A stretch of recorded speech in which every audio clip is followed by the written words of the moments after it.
This episode of the Nerd Corporation podcast may contain spoilers and explicit language.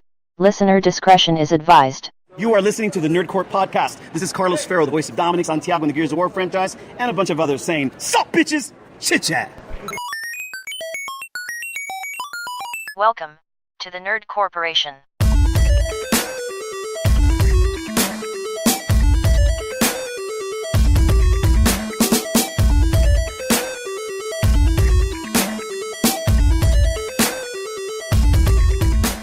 What up, everybody? It's Thursday. You know what that means.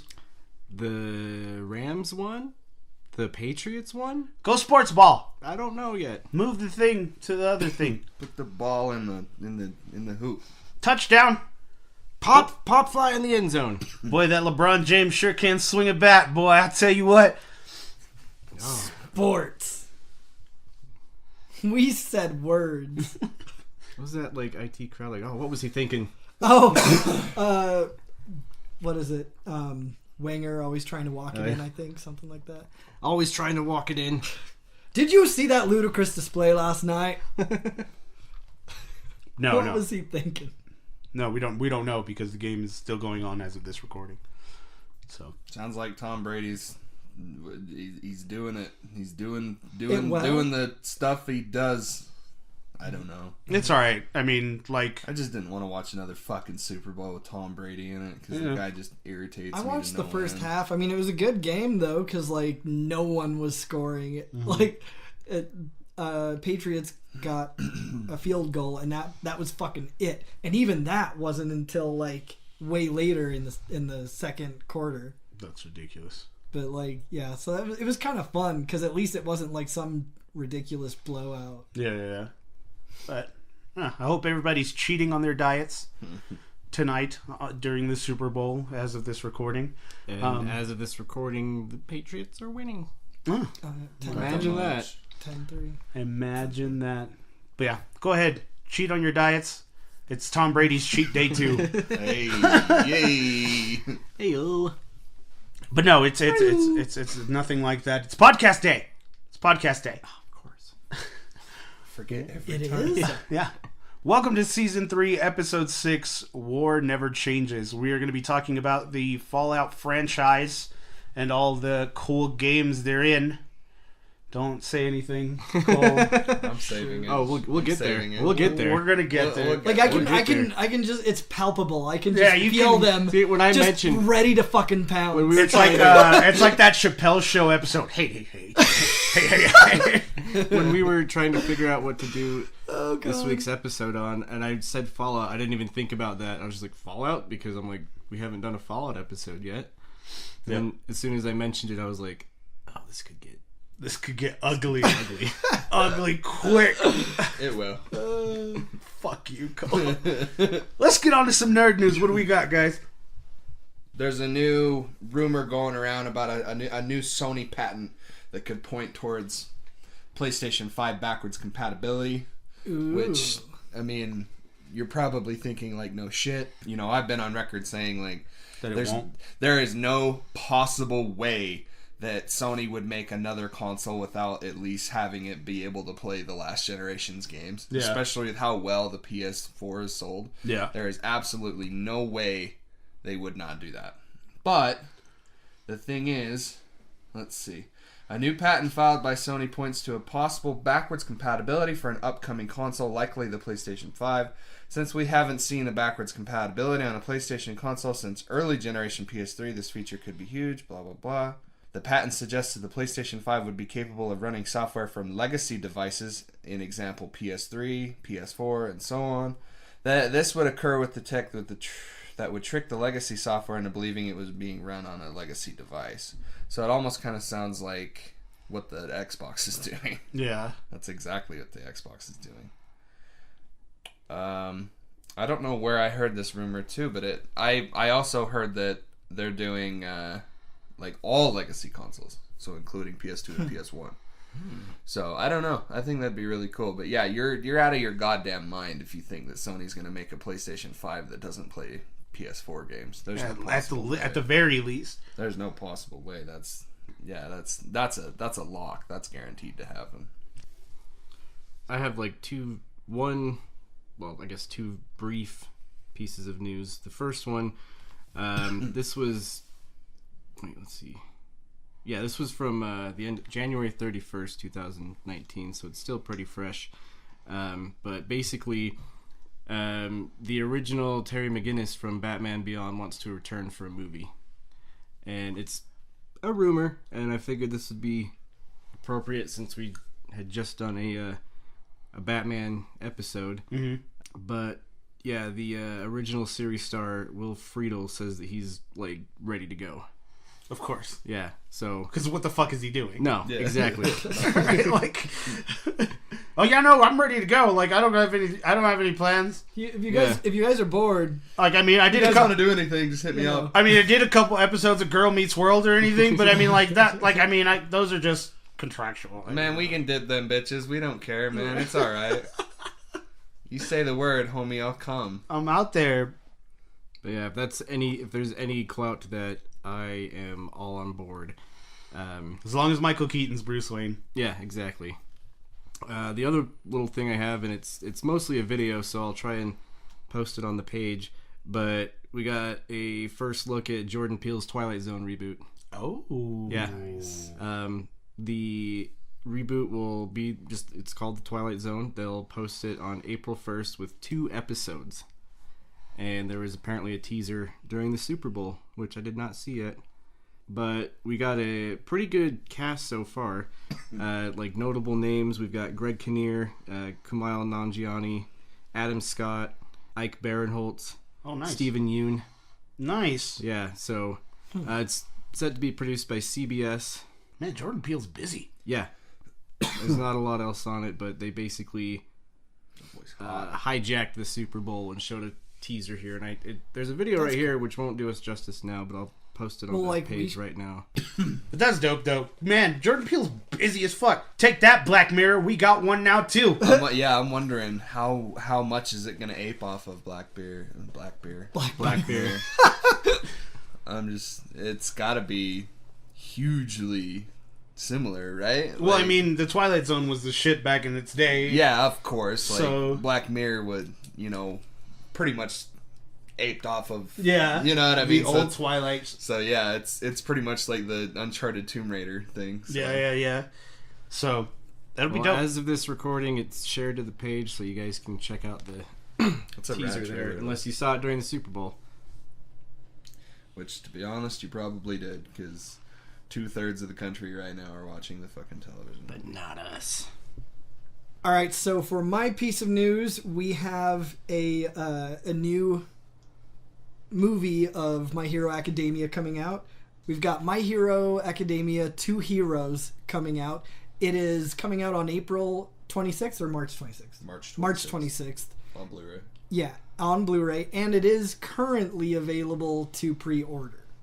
So just with FYI on all of that. Where does Cole? Maybe you could answer this for me. Where does Two Heroes fall in the continuity?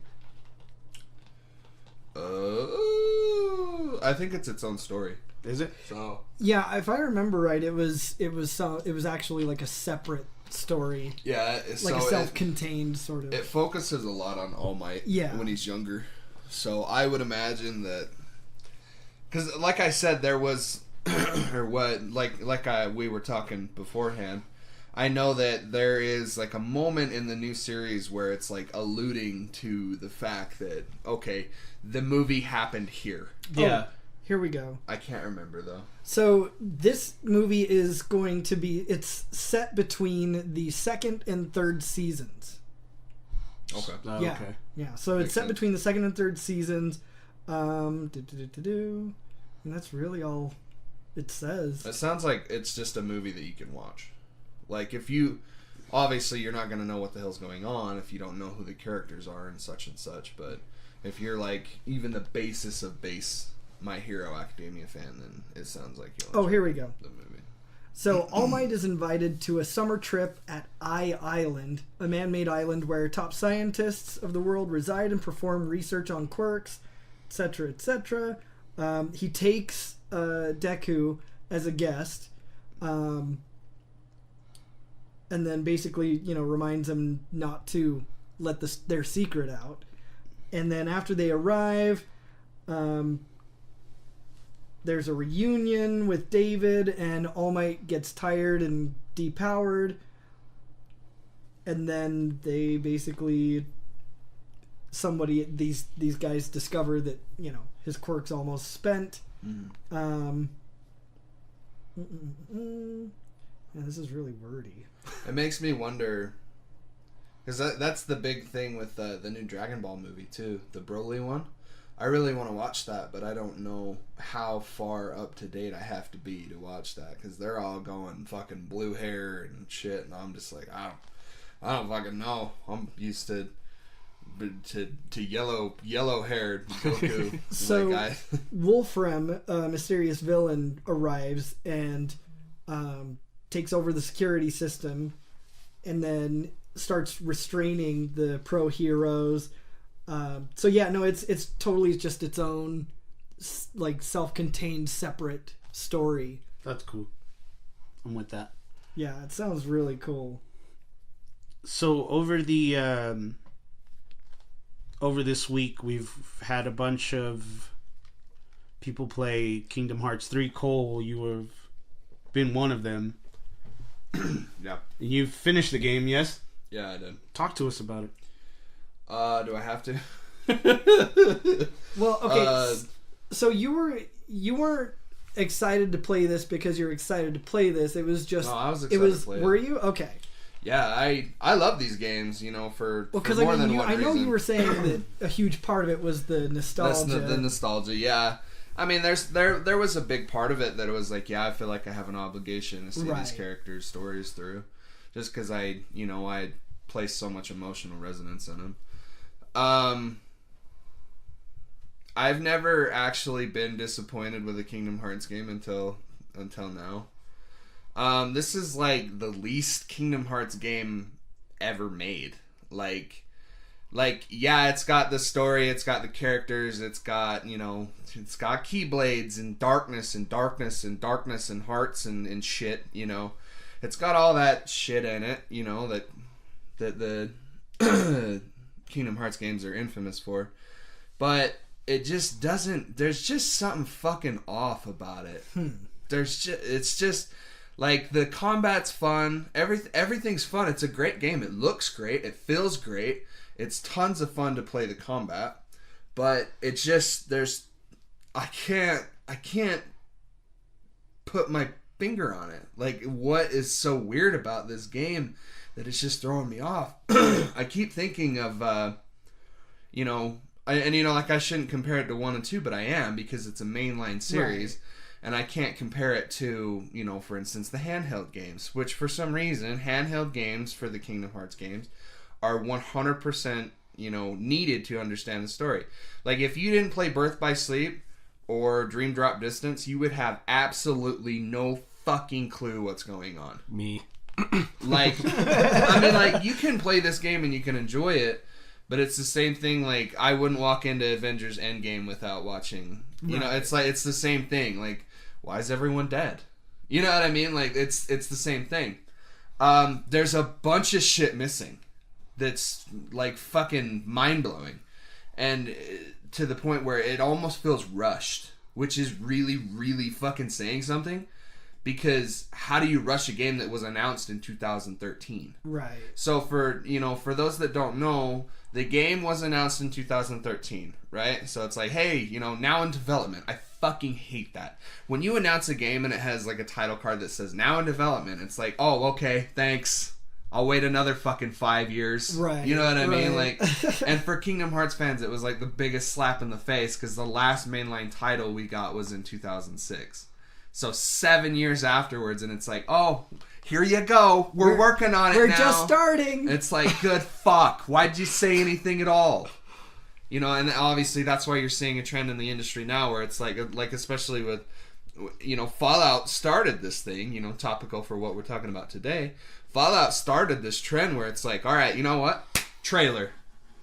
2 months later, another trailer with a release date. Guess what? It's coming out this fucking year. Right. Here you go, fuckheads. You know what I mean? Like, and Fallout started that trend, and then ever since then, you're seeing games come out constantly. You know, like months after they're 6 or 7 months after they're announced. And I think that, and like Nomura's come out and said like, oh yeah, we shouldn't have announced it as early as we did. And it's like, you don't fucking say. Oh yeah. Like going back, like it feels rushed, but it's hard to say that it feels rushed when it was announced 6 years ago, man. Like, like I said, it was announced in 2013, and then they had to completely scrap what they were working on because they had to switch engines. So this is the first, it's not I don't think it's the first Square game to be made with Unreal 4, but it's one of the biggest tentpole games that's been, and that's the biggest thing is like in the troubled development is, they had to completely start over because they were using the Luminous engine. That was the big thing for the Final Fantasy 13 games. And so I think maybe even Final Fantasy 15, but I'm not sure. Don't quote me on that. Yeah, I don't know. Those kind of announcements are kind of like doing a big birth announcement right after you just nutted. Yeah, exactly. I don't know. It's a little premature, man. And like I'm used to it with Nomura and his bullshit. There's just like big chunks of shit that's missing. Like there's no Colosseum. Like I think there's like 6 Keyblades. That's it. Wow. I mean, I'm have the ship upgrades and everything. So yeah, that's all there. Which is funny because it's like, yeah, Nomura, that's really what we fucking wanted. More fucking gummy ship shit. I'm trying to remember all the stuff from. We don't want fucking rad Keyblades. We don't want a Colosseum. No, we don't want any of that shit. No, give us more fucking gummy system. More shitty shooting fucking on rails systems. Which the gummy ship system isn't nearly as bad and isn't nearly as invasive as the other games are. Yeah. Like those are like you have to do them to go to other worlds, and you have to do it in this one too. But it's not nearly as bad. Like it's almost kind of like a pseudo open world. I think they call it like the open sea or sea. I don't know. It's some wording for universe, and you're like in an open space and you get to fly around and shit. But the gummy system, the gummy ship controls like shit. Like I'm gonna just say that right now. Like especially on the last area where you have to traverse to go to the final world. They stick you in this like box. And the gummy ship sucks. So it's like, and it can't make like sharp turns, but it sticks you in this box and expects you to make these sharp turns. And so you're like constantly ramming into walls like, I'm just like, this sucks. This sucks so bad, And not only that, like, this is like the fandom is gonna get some serious wet fucking dreams over what happens in this game. Just because, like, it really does, I'm not going to talk all negatives. Like, the story does have some moments where it's really great. Like, there are some, I'm going to try and not spoil it. Not that any of you care, but it's, there's always that one fan out there, you know what I mean? Sure. There's some moments where, like, I almost teared up at one moment because I'm like, holy fuck, I can't believe they're doing this, They really do bring together every single Kingdom Hearts game. Like, there's even a moment, this is a cool fucking spoiler right here, where there's this moment where there was this Kingdom Hearts game that came out only in Japan, and then came over, I don't know when, but it's called Union Key or something like that. It was a browser game, but got turned into a mobile game. But it has like, and this is another thing, Nomura, why the fuck did you put like super, super crucial fucking information of the story into a fucking browser game? Why? What is, and I know, it's money. Like that's the main thing, is it always goes back to money. I'm a genius. I'm a genius. I really do think that Nomura thinks he's a genius. Yeah. Like, I really do. I think he thinks that he's like this mind-blowing fucking storyteller that is like raining goodness upon his fans. I really do think that he's like the Shyamalan of gaming. Yeah, like, And I'm like, bro, you fucking suck is storytelling. Like, it's bad. It took you 19 years to tell this story, and it's fucking garbage. Holy shit. And this is coming from one of the biggest Kingdom Hearts fans I know. I am the biggest Kingdom Hearts fan that you will ever fucking meet. I got this shit in my fucking DNA. I love these games, bro. I heard the like some of the Disney levels were pretty much 1-to-1 with the movies. Which is another thing that sucks. So Tangled, Frozen, and Pirates of the Caribbean, which they chose the worst fucking Pirates movie to do it on, which is 3. Oh god. And like the reason why those worlds suck is because it is 100% the story, and it's not really involving Sora, Donald, and Goofy at all. So like the worlds that kick ass in that game, which Pixar is the best fucking thing that's ever happened to Kingdom Hearts. Mm-hmm. The Toy Story and the Monsters Inc. level are fucking gorgeous. They're fun as fuck to play. The stories are amazing.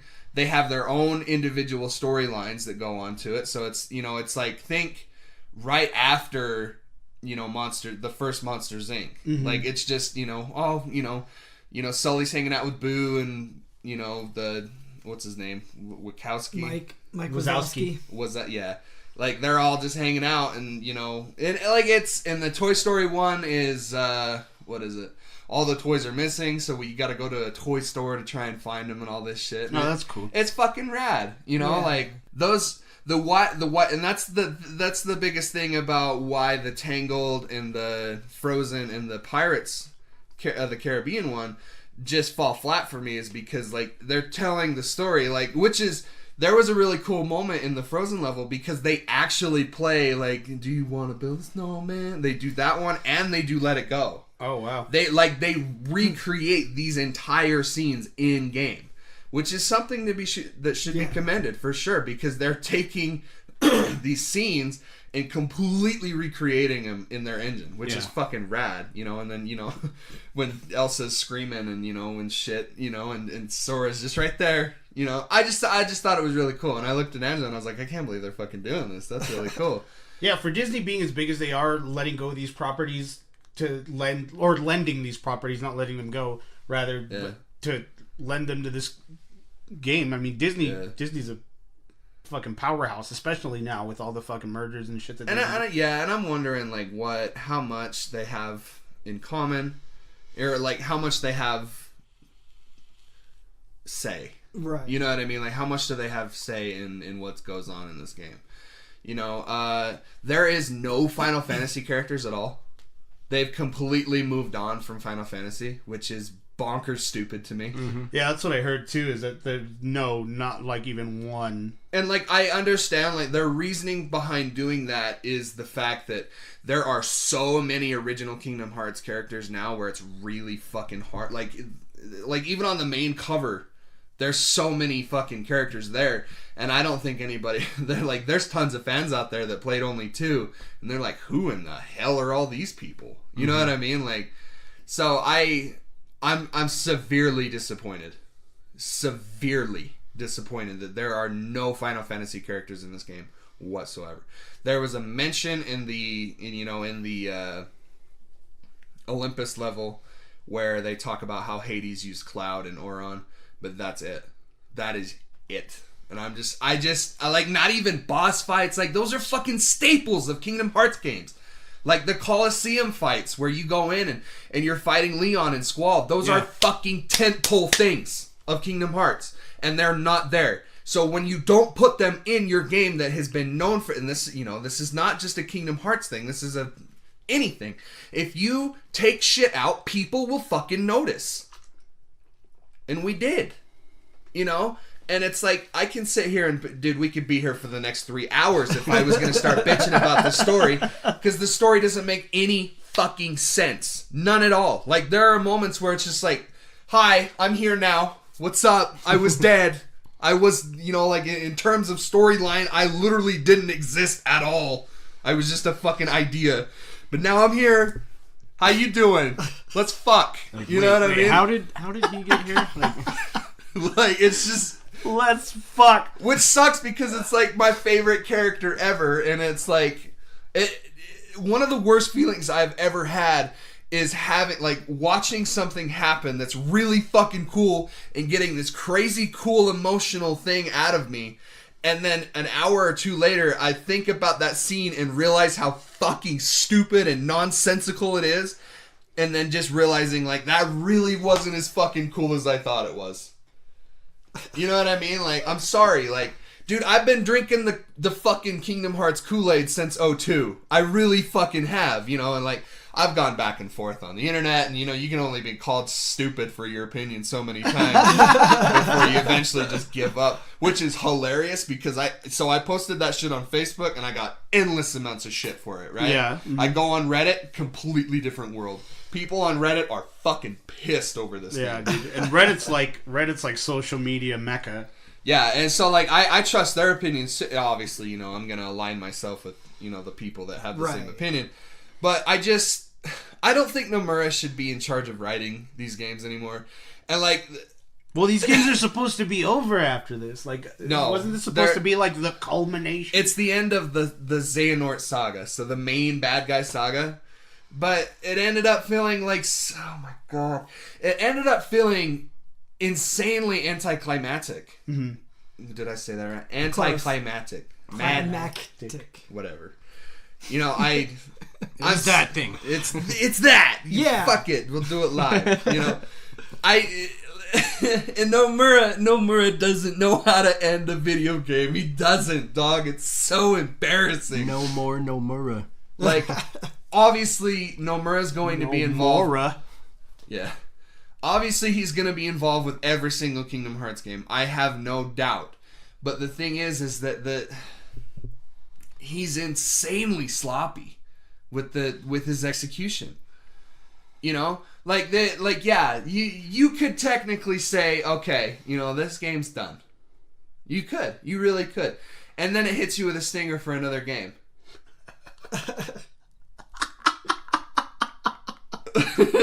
I don't want to it's just ride the coattails of this or anything, but I'm on Instagram right now, and there is a Persona Q2 on the 3DS. I have it pre-ordered. I don't have a 3DS anymore, so I'm kind of sad. Yeah, Angela really wanted it. They're kind of like dungeon crawler versions of Persona games. But the cool thing is that they include all the Persona games, so like P3, P4, P5.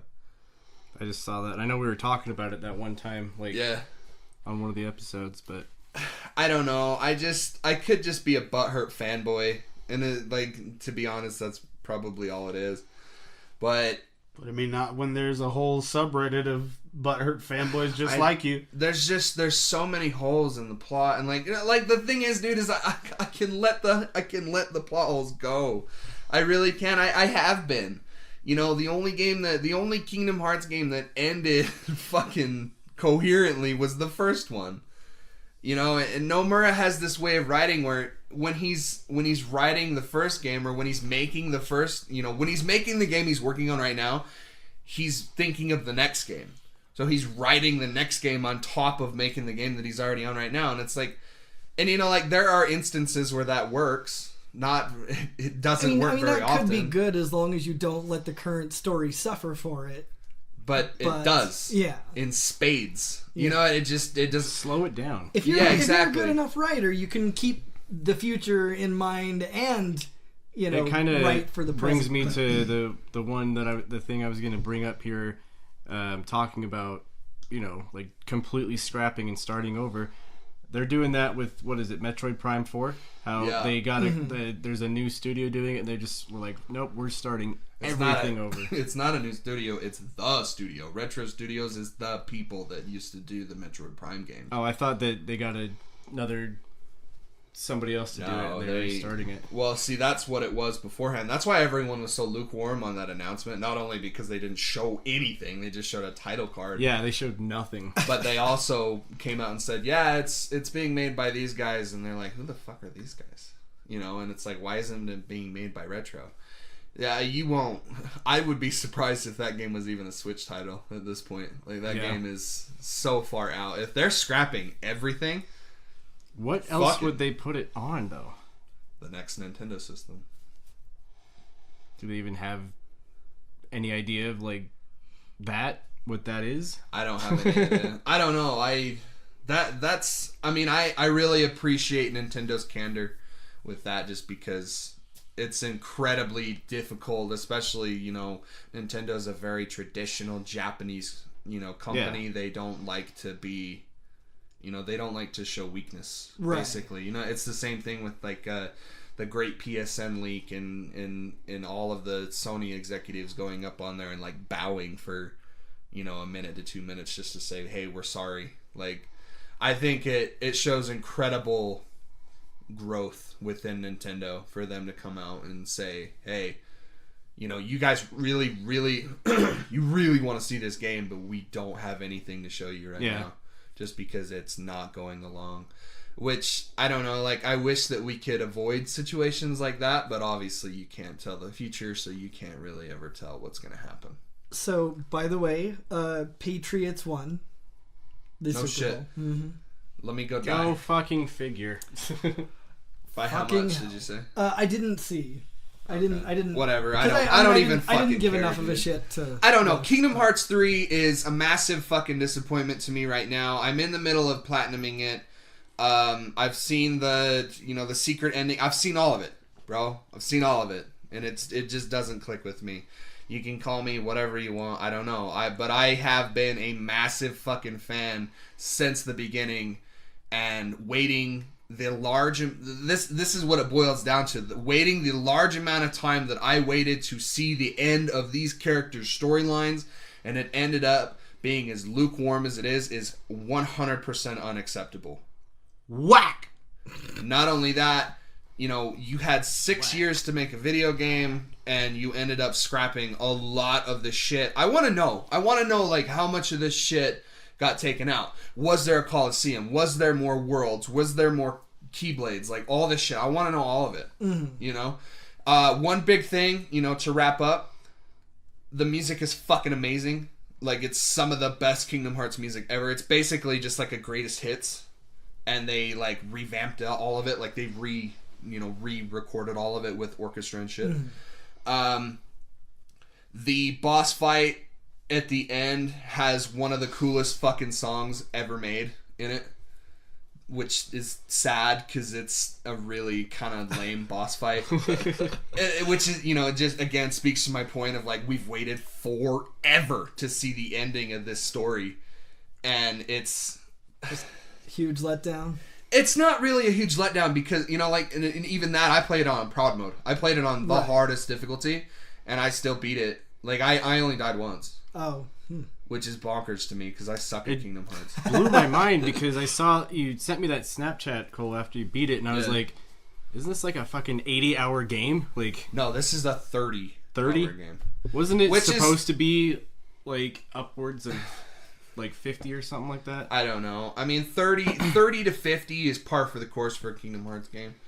So I read an article saying that it was supposed to be like super long, but I don't know. I mean, you can make it as long as you want. You know, like, I'm trying. Like I said, I'm in the middle of platinuming it, and it's going to take me another 20 hours at least. But it's just, you know how you get extra length out of your video games, Eddie? Do you know how? How? Just stick endless fucking collectibles in there.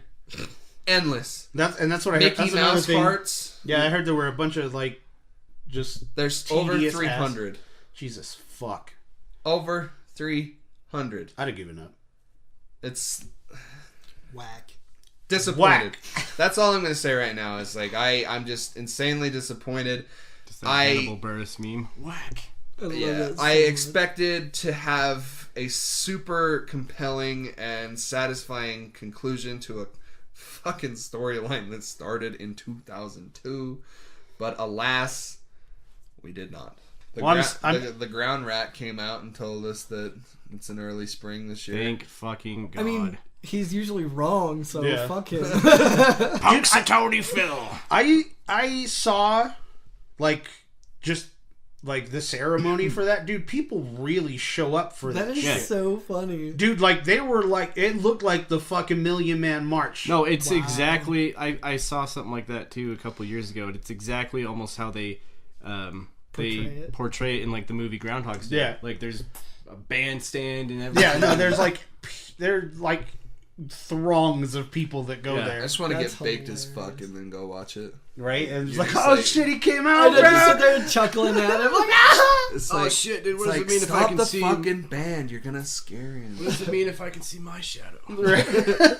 They call them fingers, but I've never seen them fing. Oh, there they go. Oh. Oh my god. Well, I'm sorry, Cole. I You have had such a bad time with this game. Like fucking know, dude. from losing the pre-order to just not having it be whatever you wanted it to be. Almost as bad of a time as Bethesda has had with 76. Exactly. We'll get into that. We'll get into that. Speaking of, Hear you, me. mention segue. That's how we do it in the biz. I wish I had. That's a how it's segue. done, alright? Take fucking notes, okay? That's how you transition stories. God damn it. It's real fucking easy to transition off of Kingdom Hearts because there's like nothing fucking there. So don't worry. Oh man. That was organic as fuck too. really was, Like it that really was was. just spontaneous and That was mwah. So the Fallout series is something like super near and dear to my heart. I started with 3. I played the first 2, and I wasn't too like keen on it just because it was Interplay and not Bethesda.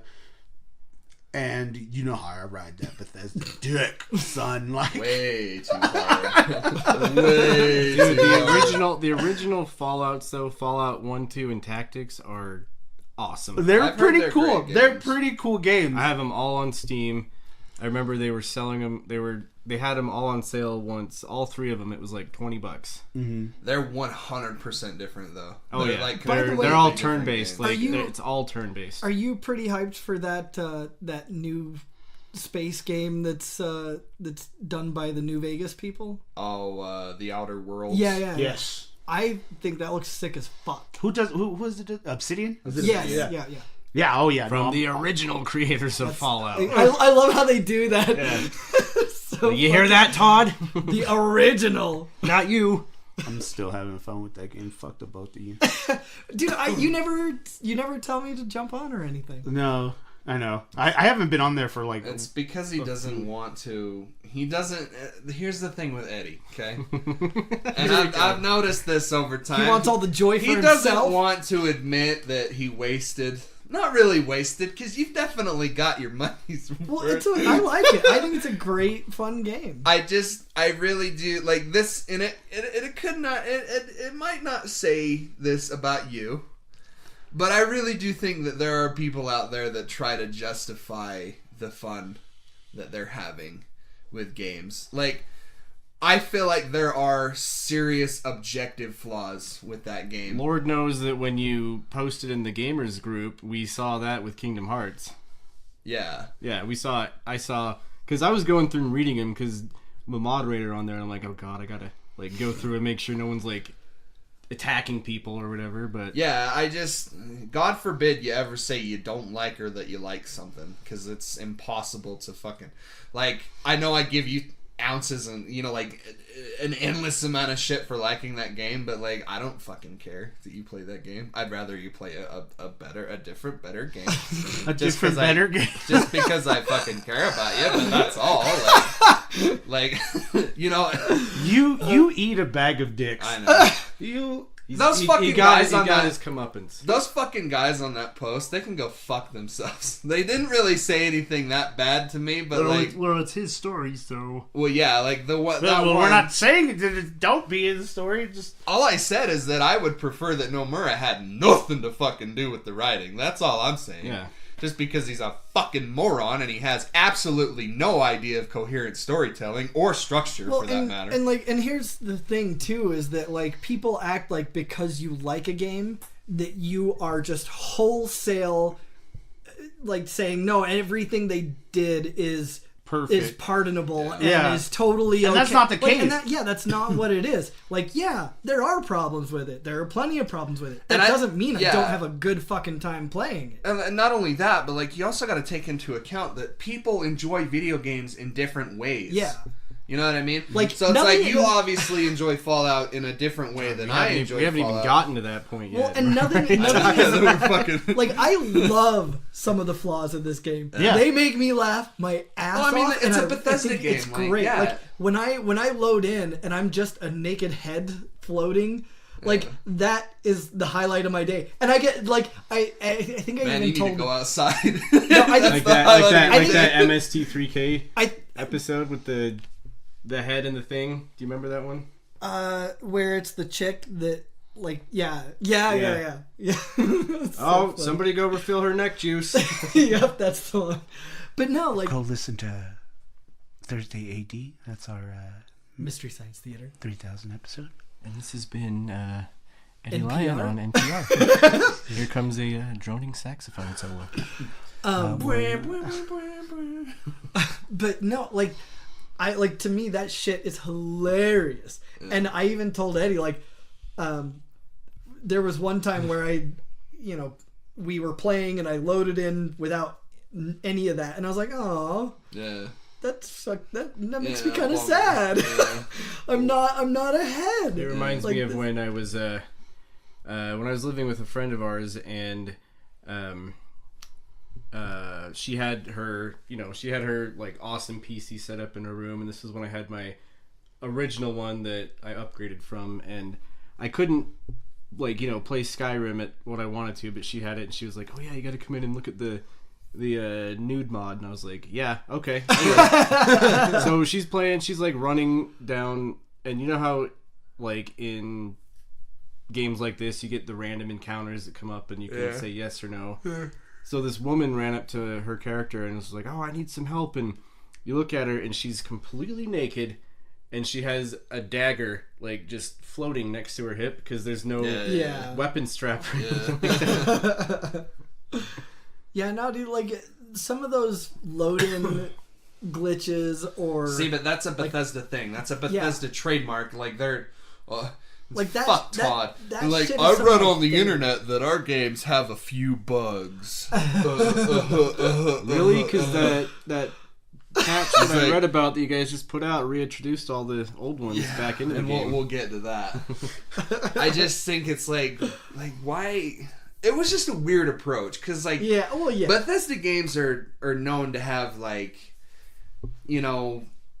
really weird bugs. Right. Like lest we not forget that the PS3 version of Skyrim for months was unfucking playable. It did not work on PS3. I never had it on PS3. I had it on 360. Oh my god, it was a nightmare. It was a nightmare. It really was. Yeah. And it's still not like a pillar of working systems on it right now either. Like, Right. they just got the damn thing to work. I don't know. Like, I love Bethesda games. I love, and first and foremost, I love Fallout. I really love Fallout. I love the idea of this, nuclear future that's stuck in the 50s. I love this shit. That's such a cool idea. It's just I don't like the direction that they're going right now. That's all.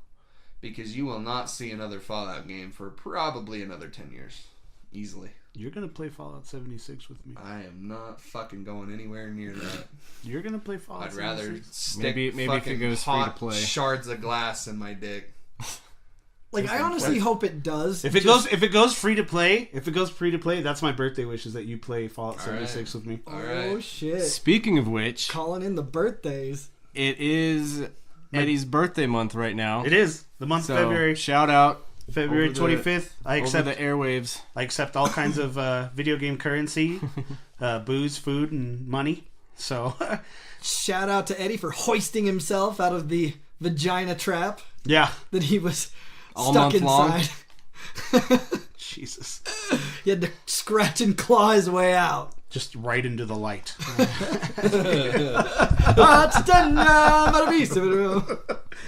Oh God, let's get into this before it gets any more off track.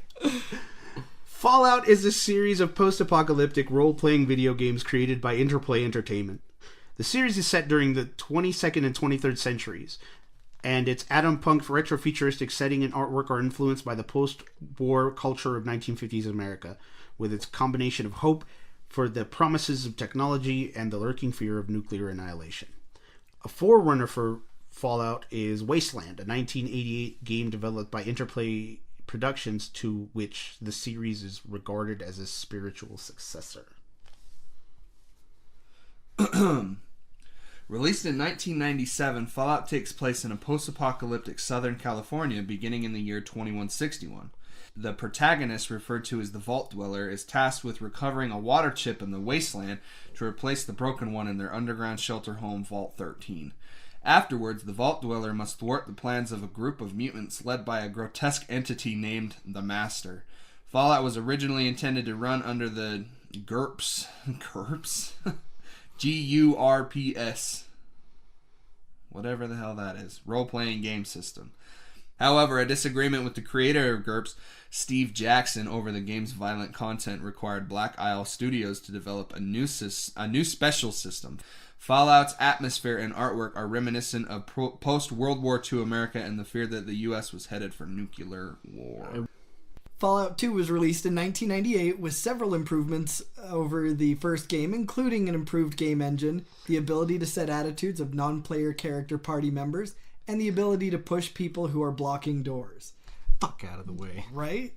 Additional features included several changes to the game world, including significantly more pop culture jokes and parodies, such as multiple Monty Python and The Hitchhiker's Guide to the Galaxy referencing special random encounters, and self-parodying dialogue that broke the fourth wall to mention game mechanics.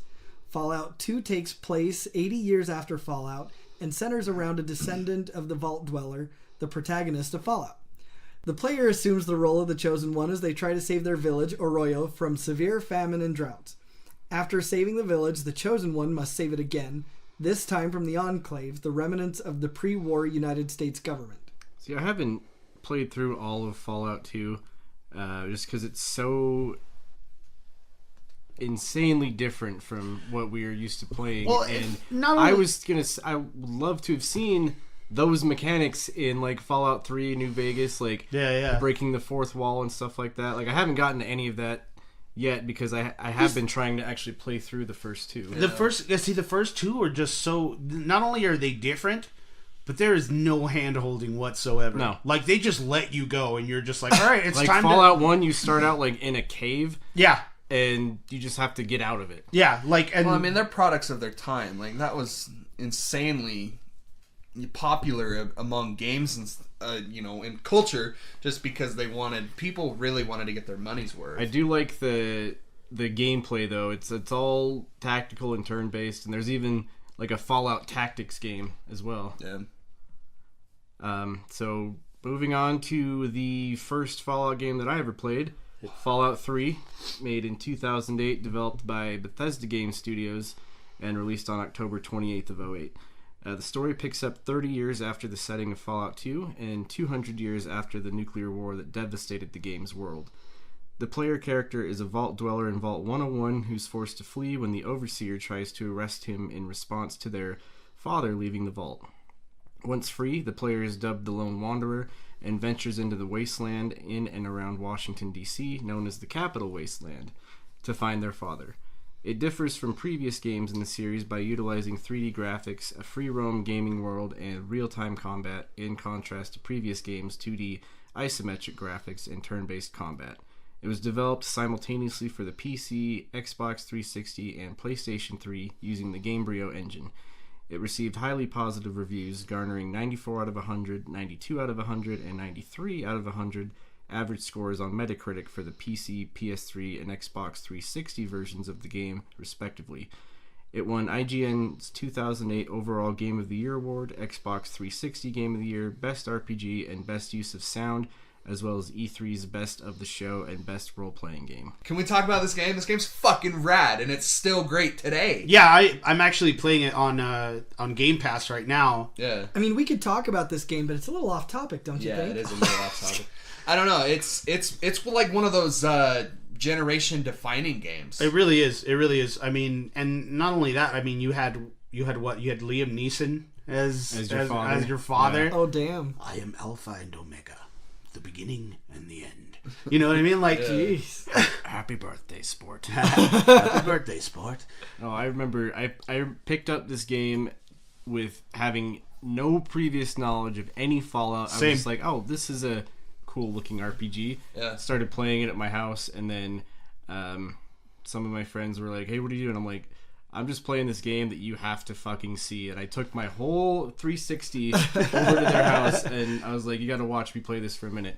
And I was playing through it. I got to where you go up to Tenpenny Tower, and you talk to Alistair Tenpenny, and he blows up Megaton. Yeah. And right after he did that, I was like, I wonder. And I went into VATS mode, and I blasted his head off, and his entire body like shot over the railing, and his head was just like spinning. And we were just like, holy shit! What a look at satisfying game mechanic. Look at that. Nick Lewis streaming before streaming was a thing. Streaming to a live audience. That's right. It's just so that game, honestly, like I don't know how many hours I put into that game and was still satisfied after every, like, you know what I mean? You just put that effort into those games, and they always satisfy. Yeah. Fallout 3 was honestly my first foray into RPGs, and I was just, oh man, I couldn't get enough of that game. I just remember being glued to that game. I'd go to work, come home, play the game, go to work, come home, play the game. Like, I don't think you're alone. That game was really big. It was really huge. It deserved all the awards that it got. I mean, hell, for IGN to give you something, even back then, dude, like, you know, it came out the same year as Grand Theft Auto 4. Too. And all of those scores that I was reading off were Metacritic scores. Yeah. And that's the mecca of like reviews. Because that's where everyone like submits their own review, and it culminates and it shows what everyone's thought of it. Yep. So it's not just like a journalist talking about his lone experience with it. they're peer reviews. Yeah. It's one of the, like, honestly, still one of my favorite games, top 10 games ever. And like I think its influence can be felt in so many games. Like going forward after this game, like it's hugely influential. Mm-hmm. All right, let's go to Fallout 4. The Black Sheep. I don't know, I like that. I love Steel so dearly. Fallout 4, developed by Bethesda Game Studios, was released on November 10th, 2015. On June 3rd, 2015, the game's website went live, revealing the game along with its box art, platforms, and the first trailer. The game was released for Microsoft Windows, PlayStation 4, and Xbox One, and takes place in Boston, Massachusetts. I don't give a massa of two shits, okay? What are you, from Maybe Boston? Maybe one, but not two. Of the in-game New England Commonwealth, and features voice protagonists. The Xbox One version has been confirmed to have mods as of 2016. Bethesda also confirmed mods for PlayStation 4 after lengthy negotiations with Sony. A virtual reality version of the game was released on December 11, 2017.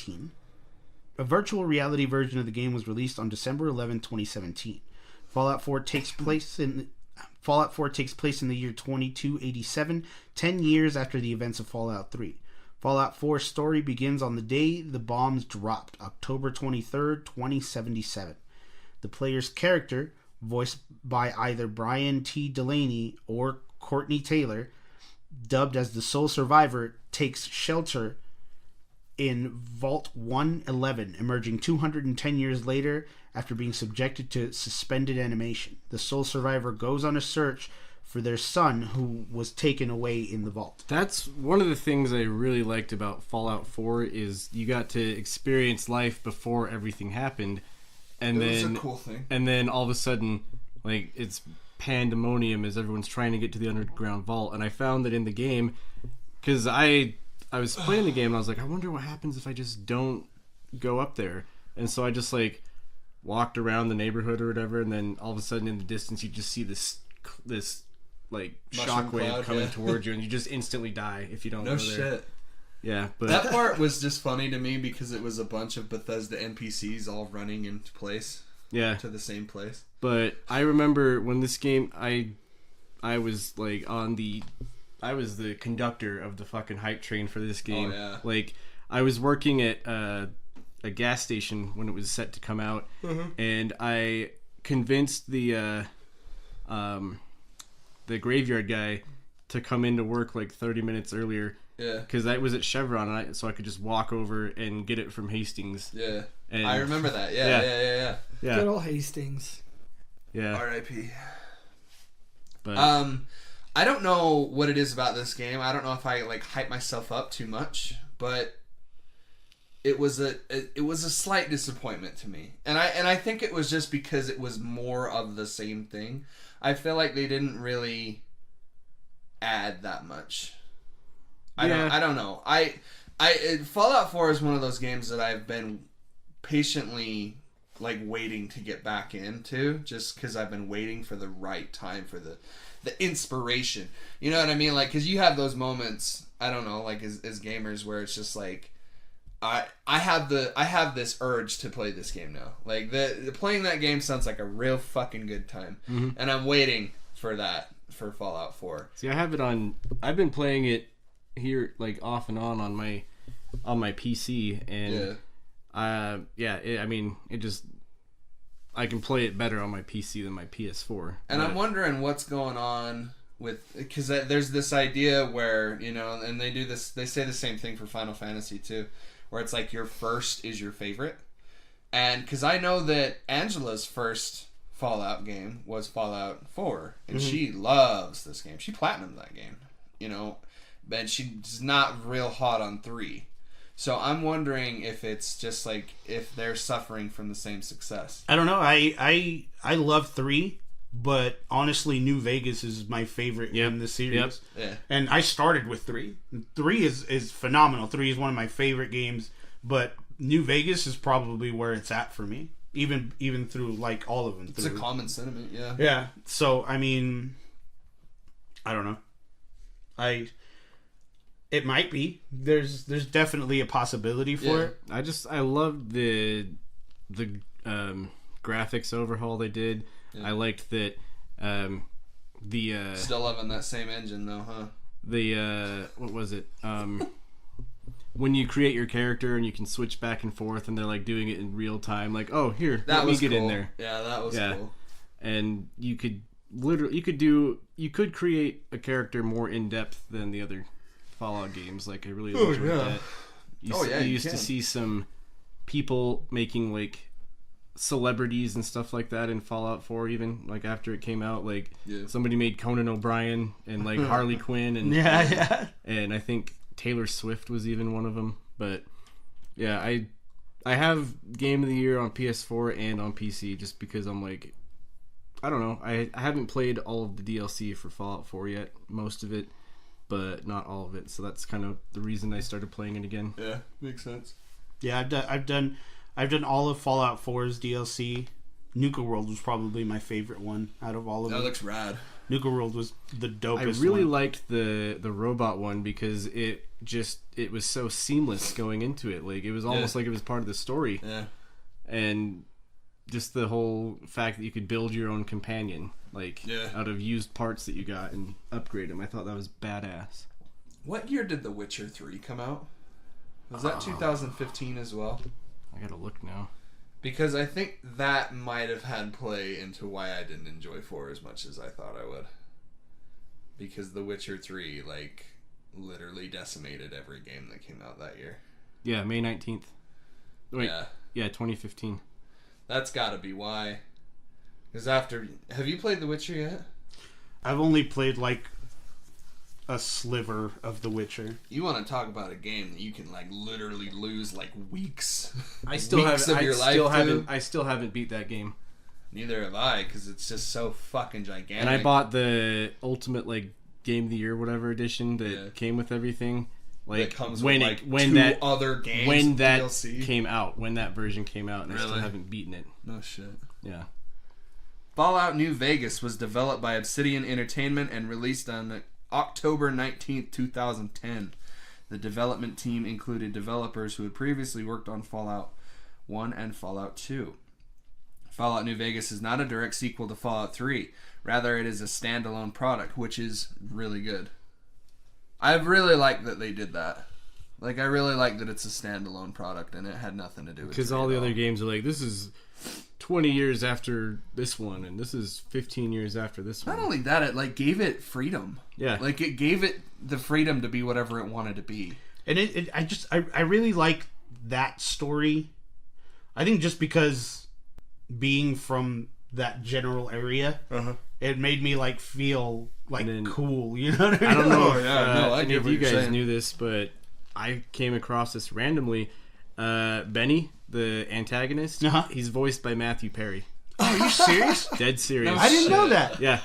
That I don't makes know sense. how Yeah, I came that makes across it. sense. I think I was on his.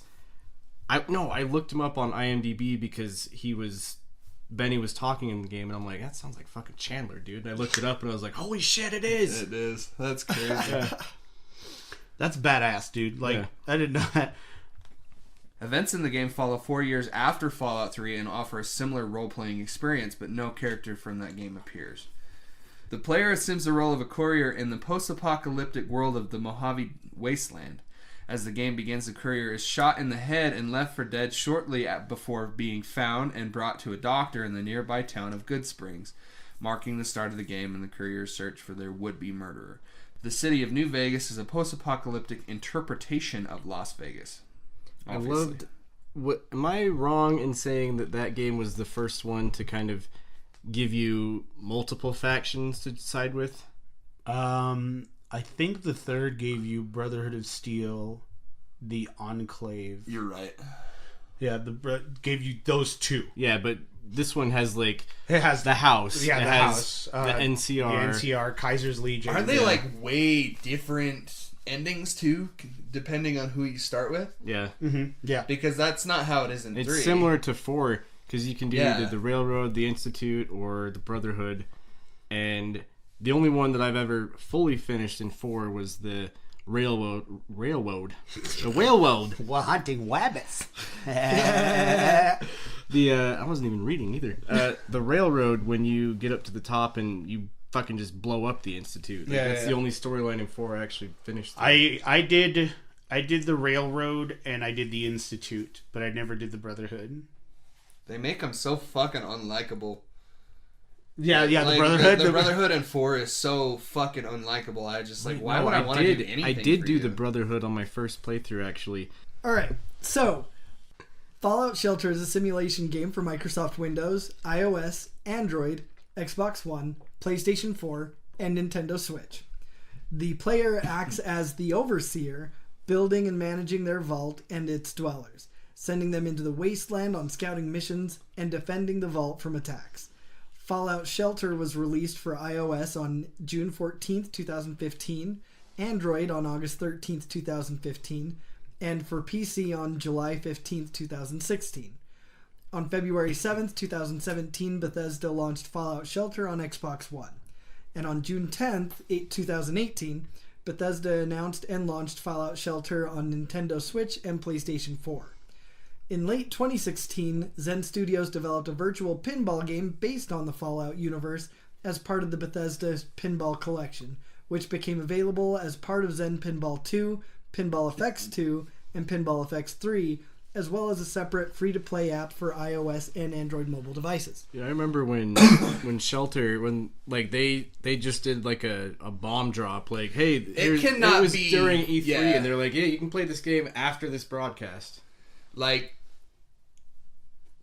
it was so fucking brilliant, the way that they deployed this game. Because wasn't it was right in the middle, so it was right before they started talking about Fallout 4. They announced this game, and guess what? You can play it right now. You can download it right now.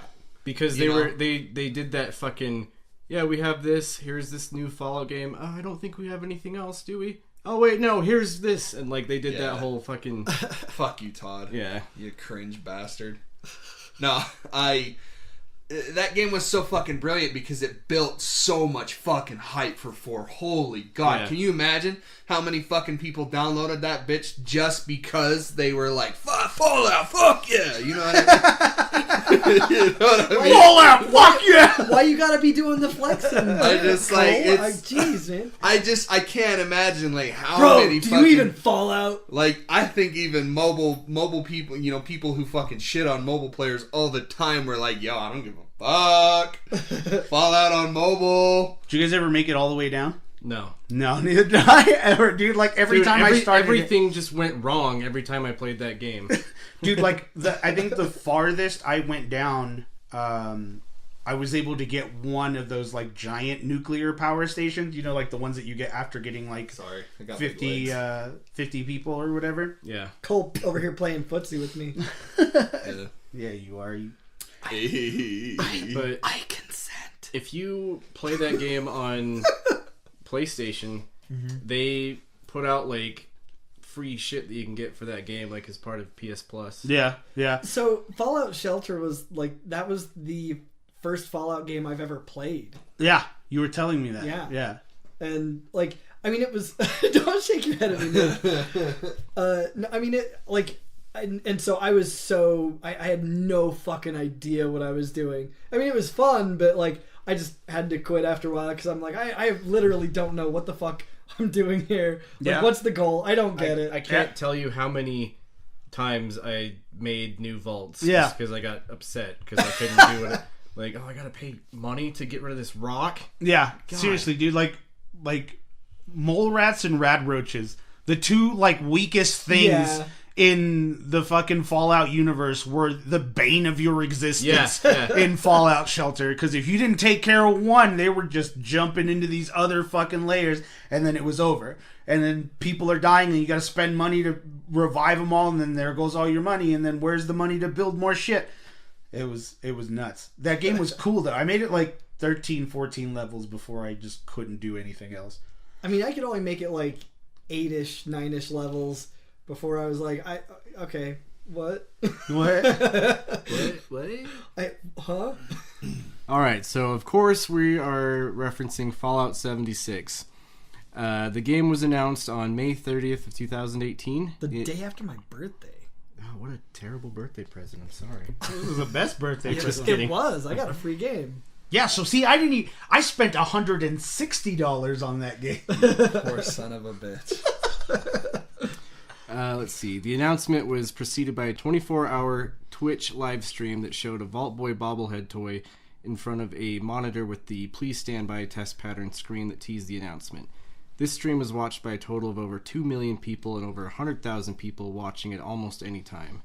The stream concluded with a brief message from Bethesda's Todd Howard before a teaser trailer set to the song "Take Me Home, Country Roads," which was the biggest song at that point because of that. Take Yeah, me that home, was a really cool moment. country road, To a place I belong. West Virginia, mountain mama. Take me home.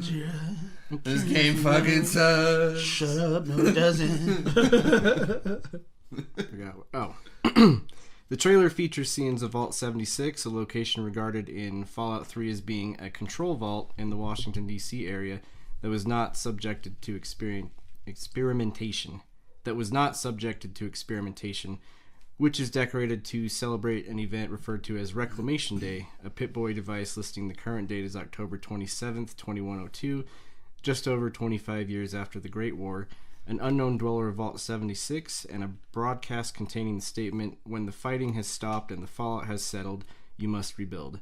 At the Bethesda E3 press conference on June 10th of 18, Howard confirmed that Fallout 76 would be the first online multiplayer game in the franchise, with a choice to play solo if the player wishes. It is set in West Virginia, with a majority of monsters and enemies based on regional folklore. There are no human non-player interactions in the game, and some robot NPCs do exist, but the player does not have full dialogue options with these characters. The map of Fallout 76 is 4 times larger than its predecessor Fallout 4, and it was released on November 14th of 2018. To this, as of this recording, since Fallout's release, I've yet to explore the entire map. Yeah, me either. I mean, I haven't had as much time to play as you. Yeah. I mean, that's impressive with how much time you've actually put into it. I put tons of fucking... I'm level, like, 50-something right now. So, I want to go through this list right here, and I want to know if they fixed these bugs. Okay. Or just reintroduced them. Fallout 76 disconnected from server error. Seemed to happen a lot when the game was first I mean, coming it only out. happened to me like twice ever. Yeah. Okay. Same. It's only happened to me, like, twice ever. Power armor horror. So when you got into your power armor, the armor would just like dissipate, but your body would be morphed into this. Oh, yeah. Oh, yeah. When you look Fucking like a nuts. Deathclaw. When you look like a Yeah. human Deathclaw. Well, see, like, I never had that, but what I did have is, like, when I would go to get into my power armor, like, the power armor would be here, but I would be getting into it from over here. Yeah. So, like, So you're climbing into this like nothing, just yeah, like, I'm kind of like, so it's, like, shifted, like, half my body width to the side. So, like, he would sort of get up next to it and then just all of a sudden, like, be Yeah. together with it. Yeah. And so, you know, it was just the animation of getting in that was fucked up for me usually. And then I was inside it and it was fine. Yeah, but that's been patched up since. Okay. How are the enemies? Are we still like T-posing everywhere? Or... I haven't seen a T-pose. I played the game probably like 3 days ago, and I haven't seen a T-pose Okay. in it. I mean, that was one that I only saw once or twice even, Yeah. as well. I couldn't get away from that in the demo. Yeah, I saw telling you that. There are widespread reports that the token dispenser in Pricket Fort is totally broken, putting a complete roadblock in the middle of the quest. There seems to be no workarounds, but Bethesda states that it is working on it. It is fixed. Fixed, okay. Was that one of the ones we had an issue with? Yeah, uh-huh. That's It's over there by the by that one PvP stage where you were fighting as the redcoats or the Yeah. and you were just like either fighting robots or each other. Right. Ghostly gunshots. Lots of users are reporting that they're hearing gunshots near them when there's no one around. That's never been a thing for me. I've never seen I've heard gunshots, but there were always people attached to those Yeah. gunshots. Okay. Let's see. How about the bug that literally deleted your save game? Nope. Never seen that. Never for you guys? Nope. Okay. Let's see.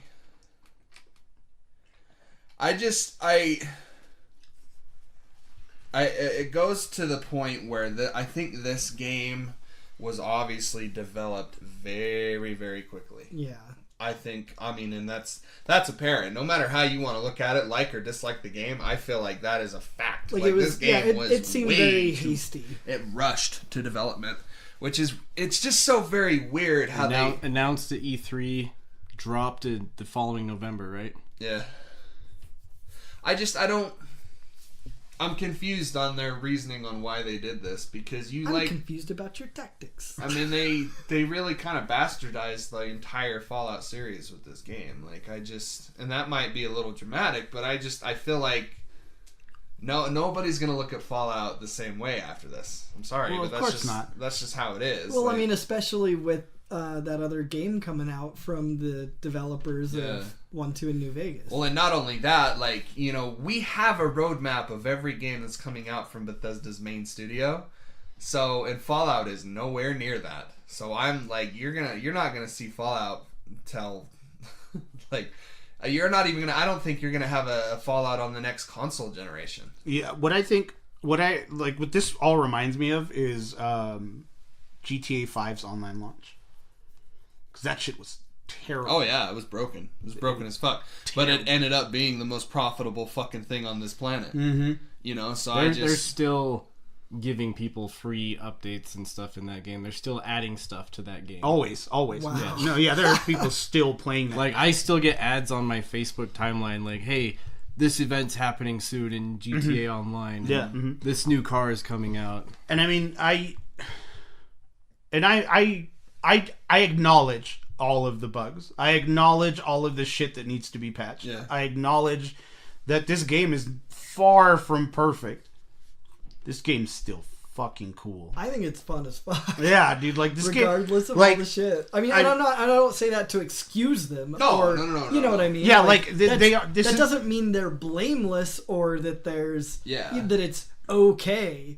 But I mean, and that's speaking to your point. I'm vice versa. Like just because I shit on the game doesn't mean like because it obviously it functions. Yeah, it's a video game. So I just my main thing is I literally had like no purpose to play that game. You know what I mean? Like when there's so many other games that came out that year that it wasn't really a priority.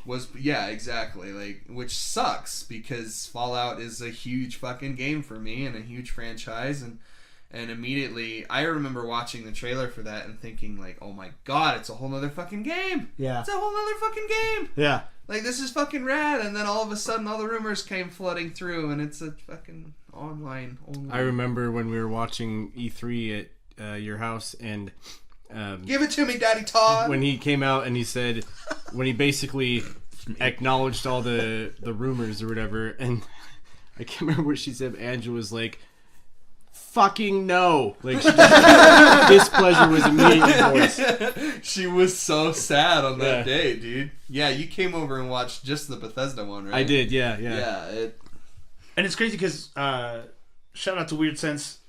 Weird Sense and we would play Fallout 4 like in a party chat. Like he would play it and I'd play it, and we'd just like talk about what we were doing. Oh, cool. And we would be like, "Oh, dude, wouldn't it be cool if we could just like get into the wasteland and just fucking take care of things, and just beat up on super mutants together and shit." And and that's where my excitement came from. Yeah. Like when they announced the game and I was like, "Oh, it's online." It's online, and I like immediately hit him up and I'm like, "Dude, we're gonna wreck the wasteland together." And a lot of the things that I wanted to do in the game, I didn't get to do, and that's disappointing. Like I wanted to make Nerdcorpia or Nerdcorpistan or whatever we were gonna call it, and like the budget for building is always so weird. Like I've just got this like four cement blocks of foundation and like the what do you call them, the tinkering, the benches, the workbenches, the workbenches, the crafting benches, and like that's half the budget. Yeah. And like I'm just I like mine. Mine was cool. Yeah, yours was cool. I never got super into even the building aspect on Fallout 4. Like that just went way past me. I was like, okay, so I'm gonna try and build a house, and then I was like, no, this is too much for me. Like I just want to play Fallout. I mean, it's there for the people that like it. Yeah, that's exactly. the way that I always looked at it. I mean, it would be cool if all four of us were playing and we built like this big Nerdcorp fucking palace. Right, like just had one section each of us, dude. and then just bring it all together. I'm too busy playing another bad game, Kingdom Hearts. Yeah, I'm playing a great game, Resident Evil 2. The game is definitely got its bugs, and polarizing. It's sure. definitely polarizing, but I'm enjoying it still. I love it. It's my game. Which, god damn it, Eddie Lyon, you beautiful big bitch. Are you about to drop some truth on me? You deserve to have fun with your video games, okay? God, your vidya games.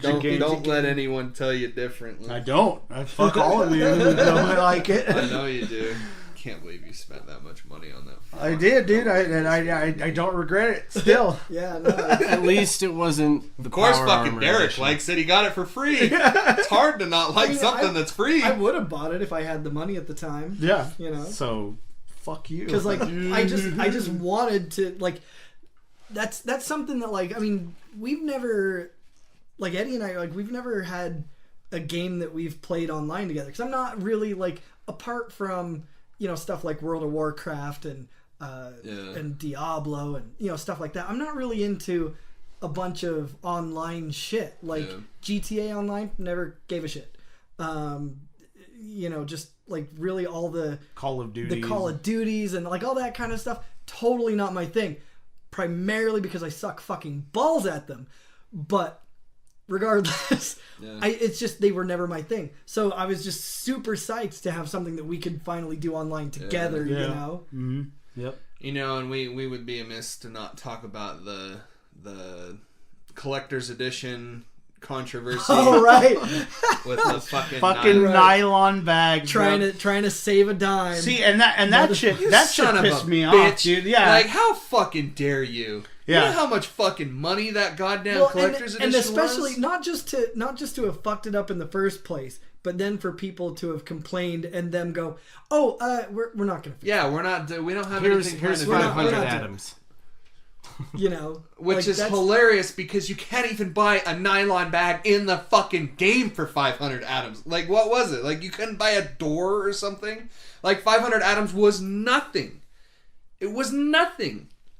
And it's just like, here you go. You know?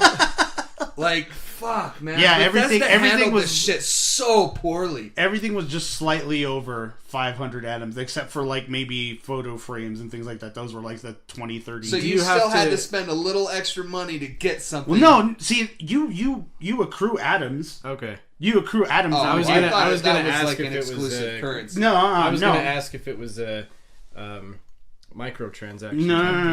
No. You can buy atoms if you want to, but you can accrue atoms simply just by playing the game. Like, you know, Yeah, you can buy them if you're a chump. yeah. And those cocksuckers, dude, they come out like on the blog, the Fallout blog, that, you know, on their website and stuff, like, oh, millions and millions and millions of people are playing our game and it was a super successful. And it's like, yeah, well, you kind of really fucked over millions upon millions upon millions of people.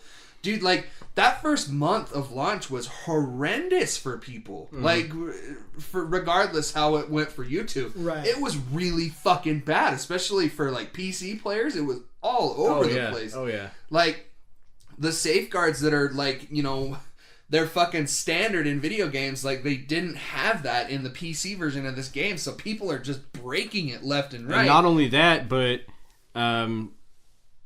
they completely said fuck off to Steam, and they only made it available through BethesdaNet. Oh yeah. Wow. I mean, there was a lot of shit where it was just like, I don't understand your reasoning. It makes no fucking sense whatsoever. It's totally anti-consumer.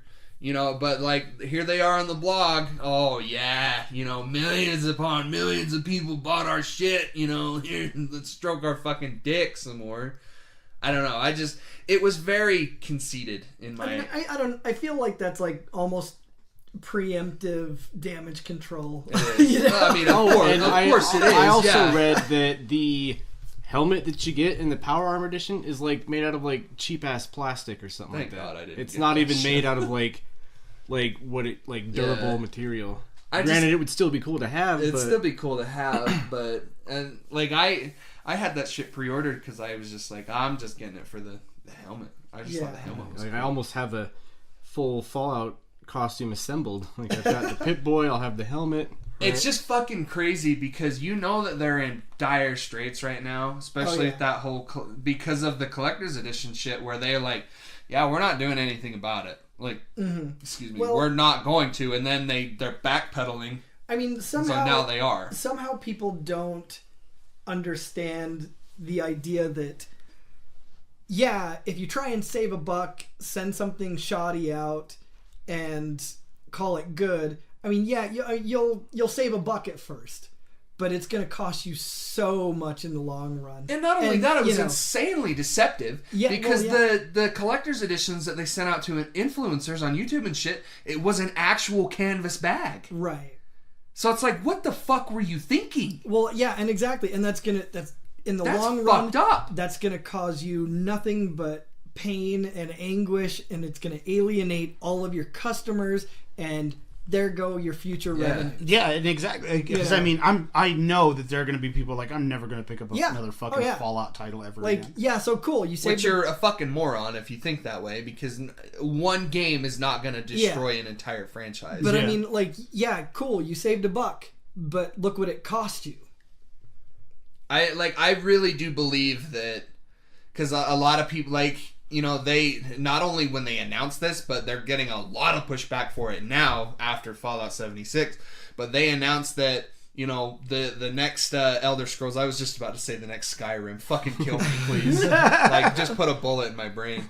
The next Elder Scrolls I'll put a bullet in your brain. I don't give a fuck. the next Elder Scrolls and Starfield Starbound, yeah. No. No? That's not what it's called. Hang on. Starlink? I don't know. But they came out and they said that these Starfield. These two games are going to use the same engine, Derek. The same fucking engine. Yeah. Yep. What the fuck, dude? Move on. That's so cheap. Move on. Like, what the fuck are you doing?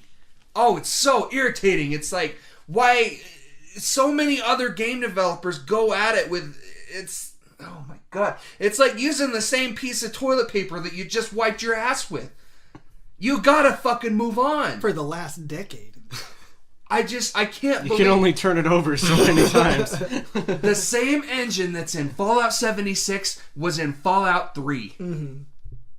Was in Oblivion. Let that sink in. It's the same fucking engine. Yeah.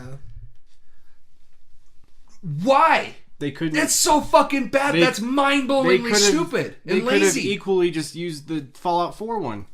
Like, if they're not going to develop a new fucking engine, like, they could have at least It is the same engine. Is Fallout 4? Fallout 4 and Fallout 76 is... they've been using the same... You said 3. Yeah, I was like, putting that in... Further, that's as far back as they've gone. Oh. It's like, I think even fucking Morrowind used the same engine. Like, dude, I was watching this documentary on YouTube, the no clip ones, and it's all about 76, and it was all about like the history of Bethesda. It's the same fucking engine. What the fuck, dude? I mean, like, it's just mind blowing to me that they don't move on. No. I don't get it. Like, no wonder you get it. Dude, there's a bug in 76 that was a bug in 4. Yeah, I mean, I what feel, the fuck? I feel like when you're at the point that you go, this will be fine. That's not going to be fine. Yeah. Man, oh man. If I could be a fucking fly on the wall in the room of a development that has Todd Howard in there going like, oh yeah. It'll be all right. I mean, it's just complete disregard for your customers and your product. Really. And then, like, I really want like an actual honest to God interview with Todd Howard to sit down and be like, so what happened with 76? Because man, oh man, that motherfucker was convinced that 76 was the second coming of Jesus Christ. He thought that game was going to do gangbusters. He really did. Dude, he sold that game so fucking well. Like, look at all of those interviews with him and the E3 stage presentation. Yeah, man, when they announced that game, we were like, oh, fuck, it's online. And then for a minute there, I was like...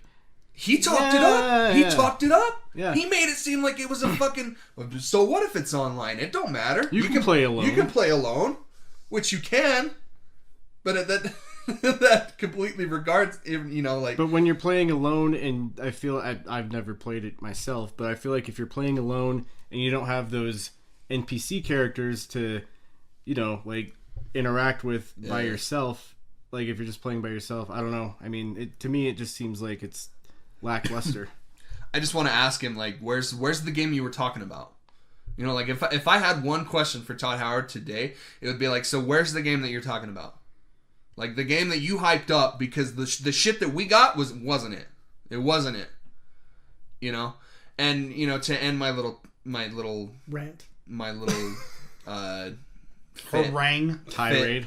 Well, I was going more for toddler fit. Rant. Like, tantrum. To end my tantrum, I am 100% disinterested in Elder Scrolls 6 and Starfield.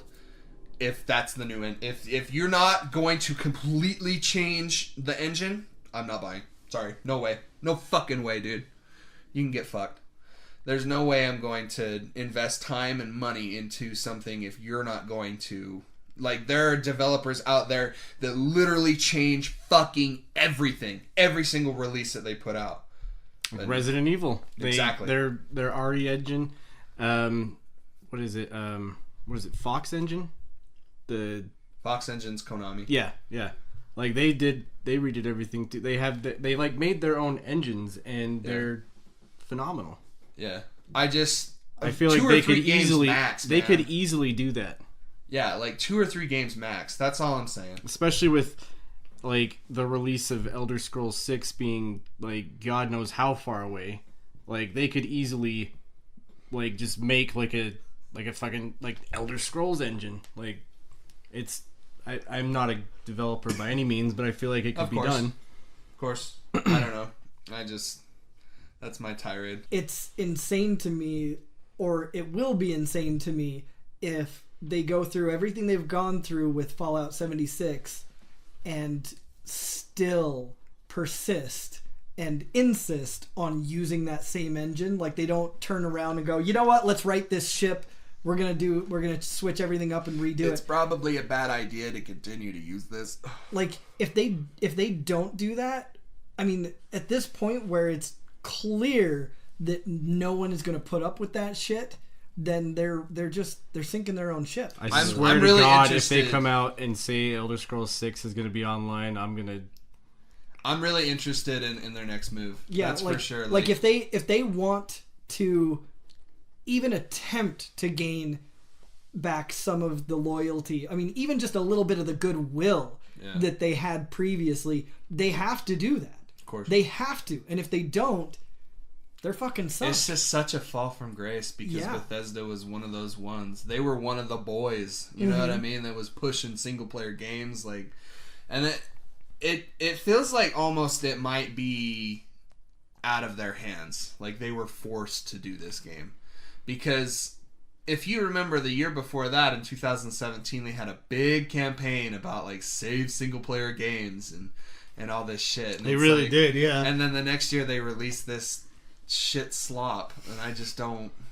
That's like my only thing that makes me think like maybe they got forced. Like maybe something happened, and they're like, all right, you know. Maybe we don't have anything planned for Fallout, so let's just take the Fallout 4, you know, we'll revamp it very fucking little, the engine that we used for Fallout 4, and we'll just throw a new map on there, because, you know, that I'm sure that wouldn't take too long. And after that, like, all right, you know, we can update this, kind of like what you said the other day, where you're like, you know, we'll be playing Fallout 76 for the next fucking 10 years, because they can just add content all the time. Yep. But that's not going to satiate fans. That theory would go along with where we were talking about how he sold it so well at E3. Like, maybe that was the case, and he was like, I gotta fucking like step up my presentation game, make this game seem like it's everything that everybody wants. Absolutely. So here are some of the non-canon games. Fallout Tactics: Brotherhood of Steel, 2001. Tactics is the first Fallout game not to require the player to fight in turn-based mode, and it's also the first to allow the player to customize the skills, perks, and combat actions of the rest of the party. Fallout Taxes. Fallout Taxes. That would be a cool fucking game. Right? I don't know about that. Trying to do your taxes and post-apocalyptic. How many caps did you make this? Oh shit! I owe caps this year. Son of a bitch. Where are my Sunset Sarsaparilla? I gotta find my kid so I can claim him. That's the story right there. Fallout Taxes. You gotta find your kid so you can claim him. I'm fucking leaving that in. Granted that he's not 18 yet. Yeah. Fallout Tactics focuses on tactical combat rather than role-playing. The new combat system included different modes, stances, and modifiers, but the player had no dialogue options.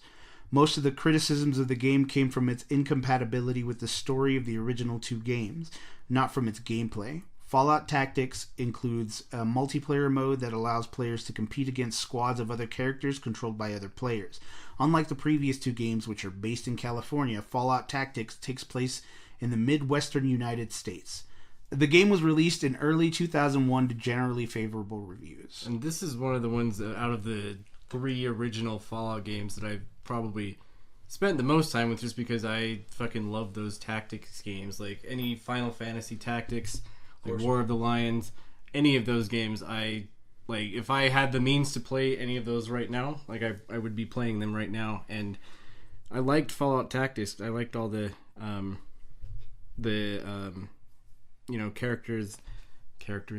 customization that you could do in the game, because it was a different spin on it. And it worked. Like, I don't know what this company did with this game that made it work, but like, I don't know, maybe take note, Bethesda. Right. Because it included a multiplayer mode, wasn't like the sole purpose of it. So I don't know if that was it, but yeah, I like the tactics games like a lot. Fallout Brotherhood of Steel became the first Fallout game for consoles when it was released in 2004. It follows an initiate in the Brotherhood of Steel who is given a suicidal quest to find several lost Brotherhood paladins. Brotherhood of Steel is an action role-playing game representing a significant break from the previous incarnations of the Fallout series in both gameplay and aesthetics. The game does not feature non-playable characters that accompany the player in combat and uses heavy metal music including Slipknot, Devin Townsend, and Killswitch Engage, which stands in contrast to the music of earlier Fallout games performed by the Inkspots and Louis Armstrong. It was the last Fallout game developed by Interplay. That's what fucking weird. console is this on? Like, I want to play this. Xbox and PS2. Really? Yeah. Dude, I think it was on PC too. I gotta find it on PS2 because I still have one. This must have been a big inspiration for Bethesda too. Oh, see, I've seen this cover before. I just didn't realize it was a Fallout game. Yeah, I think that's the biggest thing against it is you didn't know it was a Fallout game. Okay, so now we're going to look at Special. So we're going to go into gameplay. Special is a character creation and statistics system developed specifically for the Fallout series. Special is an acronym representing the 7 attributes used to define Fallout characters: strength, perception, endurance, charisma, intelligence, agility, and luck. Special is heavily based on GURPS, which was originally intended to be the character system used in the game. The Special system involves the following sets of key features. Attributes represent a character's core innate abilities. Attributes stay largely constant throughout the game, though they can be temporarily affected by drugs, altered indefinitely by conditions such as the wearing of power armor, the presence of certain NPCs or eye damage received in a critical hit, or permanently changed at certain points in the game through use of certain items or by taking certain perks. Skills represent a character's chance of successfully performing a group of specific tasks, such as firing a gun or picking a lock. They are represented as percentages, though these percentages can extend well beyond the expected maximum of 100% at increased cost for skills over 100%. The special stats continually add bonuses to skills. This is done passively, i.e. the special stats change, the bonuses are automatically and instantly adjusted. Skill points that are earned each time the character levels up can be used to raise skill percentage. At character creation, the player also selects 3 tag skills. Skills which can be increased at multiples of the normal skill rate, starting at 1 skill point per 2% skill at under 101% skill. Jesus. That's one hell of a fucking sentence right there. Right? The Pip-Boy, that stands for Personal Information Processor Boy, is a RISC computer given to the player early in Fallout, Fallout 2, 3, New Vegas, 4, and 76, which serves various roles in quest, inventory, and battle management, as well as presenting player statistics. The model present in Fallout and Fallout 2 is identified as a Pip-Boy 2000, and both games feature the same unit, used first by the Vault Dweller and later inherited by the Chosen One. Fallout Tactics contains a modified version of the 2000 model called the Pip-Boy 2000BE, while Fallout 3 and New Vegas uses a Pip-Boy 3000. Fallout New Vegas also has a golden version of it called the Pimp-Boy 3 billion that is given to the player as a reward for completing a quest in a certain way. Fallout 4 contains a modified version of the 3000 called the Pip-Boy 3000 Mark IV.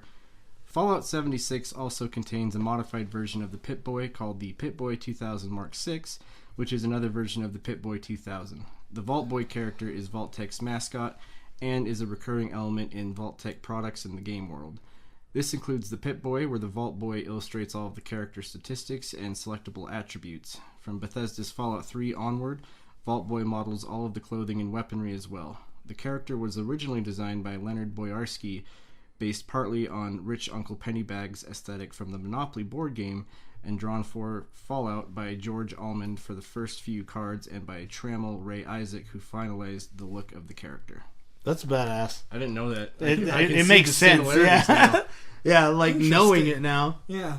That's what I loved about Fallout 4 is like the upgrade system in Fallout 4. They gave you, like, when I got the game, it came with a poster of how it looks exactly when you're looking at it in the game. Yeah. Like the different Rows, Vault Boys, yeah. and they're doing their different animations. Yeah, I really liked that. It was a Yeah. really nice addition. The series is set in a fictionalized United States in an alternate history scenario that diverges from the reality following World War II.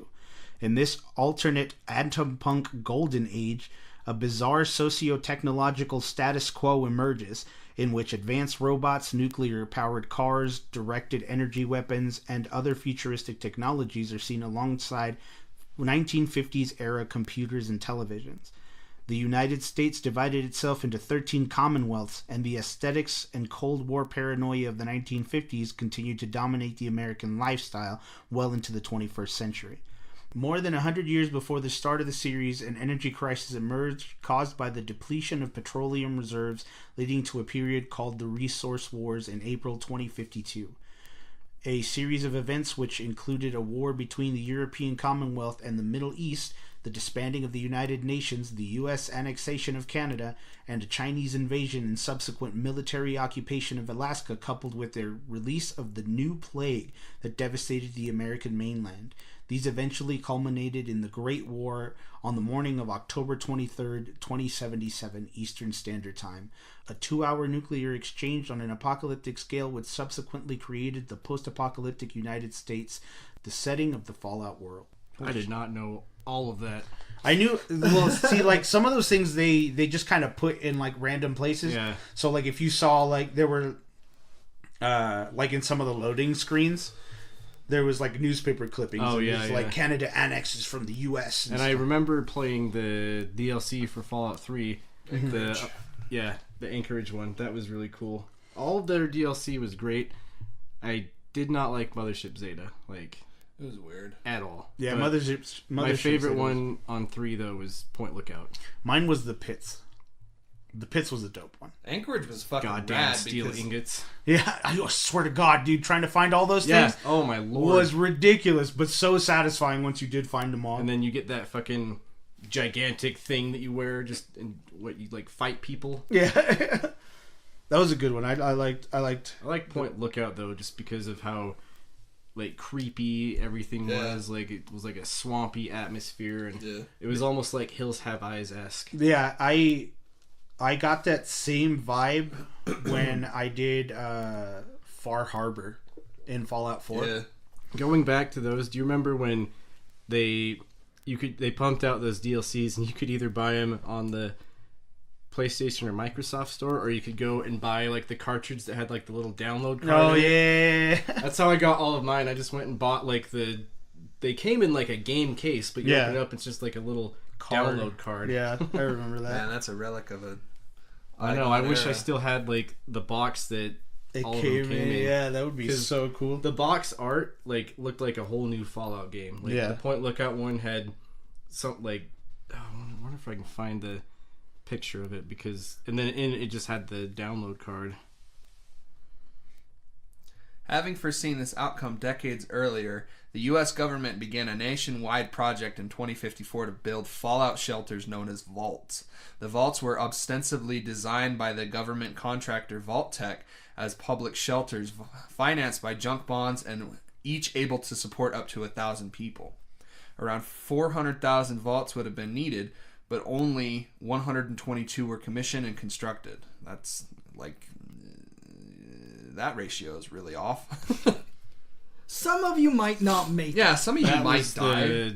That was the box art for like when you just went and bought the download card. Yeah, that's rad. Yeah. Looks like Gru. Each vault is self-sufficient, so they could theoretically sustain their inhabitants indefinitely. However, the Vault Project wasn't intended as a viable method of repopulating the United States in these deadly events.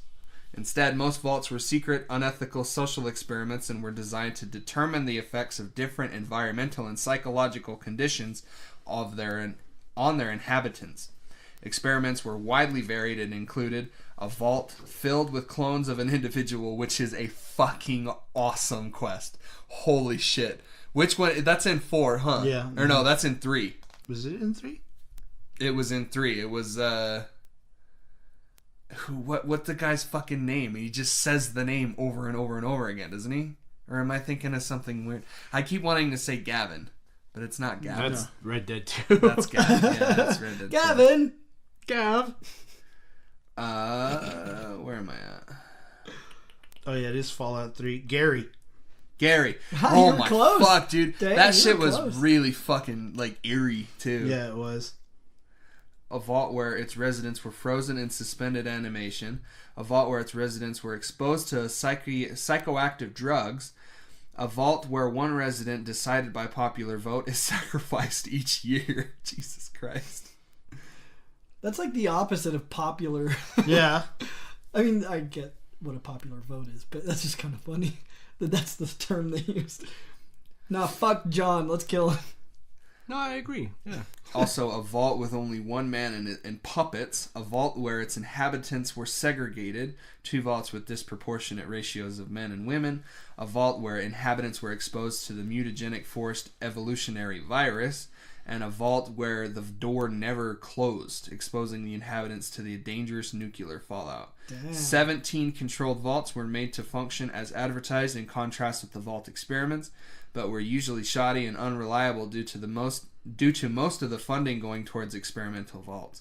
Subsequently, many vaults had their experiments derailed due to unexpected events, and a number became occupied by raiders, mutated animals, or ghouls. Now we'll take a quick break for a word from our sponsors. Billy, it's your turn. Hurry up. Yeah, I'm getting there, Susie. Boom! You're blasted, Susie. Don't Be Board Games presents our newest and exciting game, Blast Radius, an exciting new board game that brings friends, family, and nuclear explosions together. Okay, Susie, your turn. You got fried again, sis. Shut up, Billy. Ouch! Mom, Susie hit me. Shh, quiet, Billy. It's my turn. Now, kids, play nice. Come on, Mom. Time to flip that mushroom cloud spinner. Here we go. Ooh, looks like you got blasted now, Billy. Oh, man. That's right, folks. The first player to make it to a safe distance will survive. The rest will perish. Do you have what it takes? Blast Radius! All right, we're back. Cole had to leave, so we're going to finish off the rest of the podcast. We're going to start off with factions. Although the Wastelands of the Fallout series are home to innumerable self-supporting groups, there are a number of factions who have significant presence across the former United States. These factions are often the major players in the larger events of each game's primary storyline. In Fallout New Vegas and Fallout 4, the players' actions determine which factions emerge from the game's events victorious. The Brotherhood of Steel is a quasi-religious, neo-knightly, militaristic organization formed from the remnants of the United States military. The group is dedicated to the archaeological collection and preservation of pre-war knowledge and technology, sometimes putting technology above human life, and is noted for its extensive use of directed energy weapons and high-tech powered exoskeleton suits of armor. Seen as elitist, the Brotherhood believes that anyone outside their ranks is incapable of handling the power of technology, bringing them into conflict with other factions. There are significant divisions within the Brotherhood over how to carry out their ideology. However, with most groups isolated from each other geographically, they have evolved in different directions. On the East Coast, in the DC area, locally known as the Capital Wasteland, the Brotherhood takes on the form of protectors of the wastes, defending human settlements from super mutants and helping distribute clean water throughout the region. The Commonwealth Division, which has ties with the DC branch, also protects the local human survivors from mutants and other threats, but acts more like an occupying army. In the Mojave region, the Brotherhood is radically isolationist and has warred with the NCR and other factions. 161 years before sending groups to the East Coast, Elder Maxon and the scientists of Lost Hills used a functioning satellite to contact other army groups across the country. One such group in Appalachia eventually became the first East Coast Brotherhood of Steel organization. However, by 2103, they had all been wiped out by the Scorched. Damn.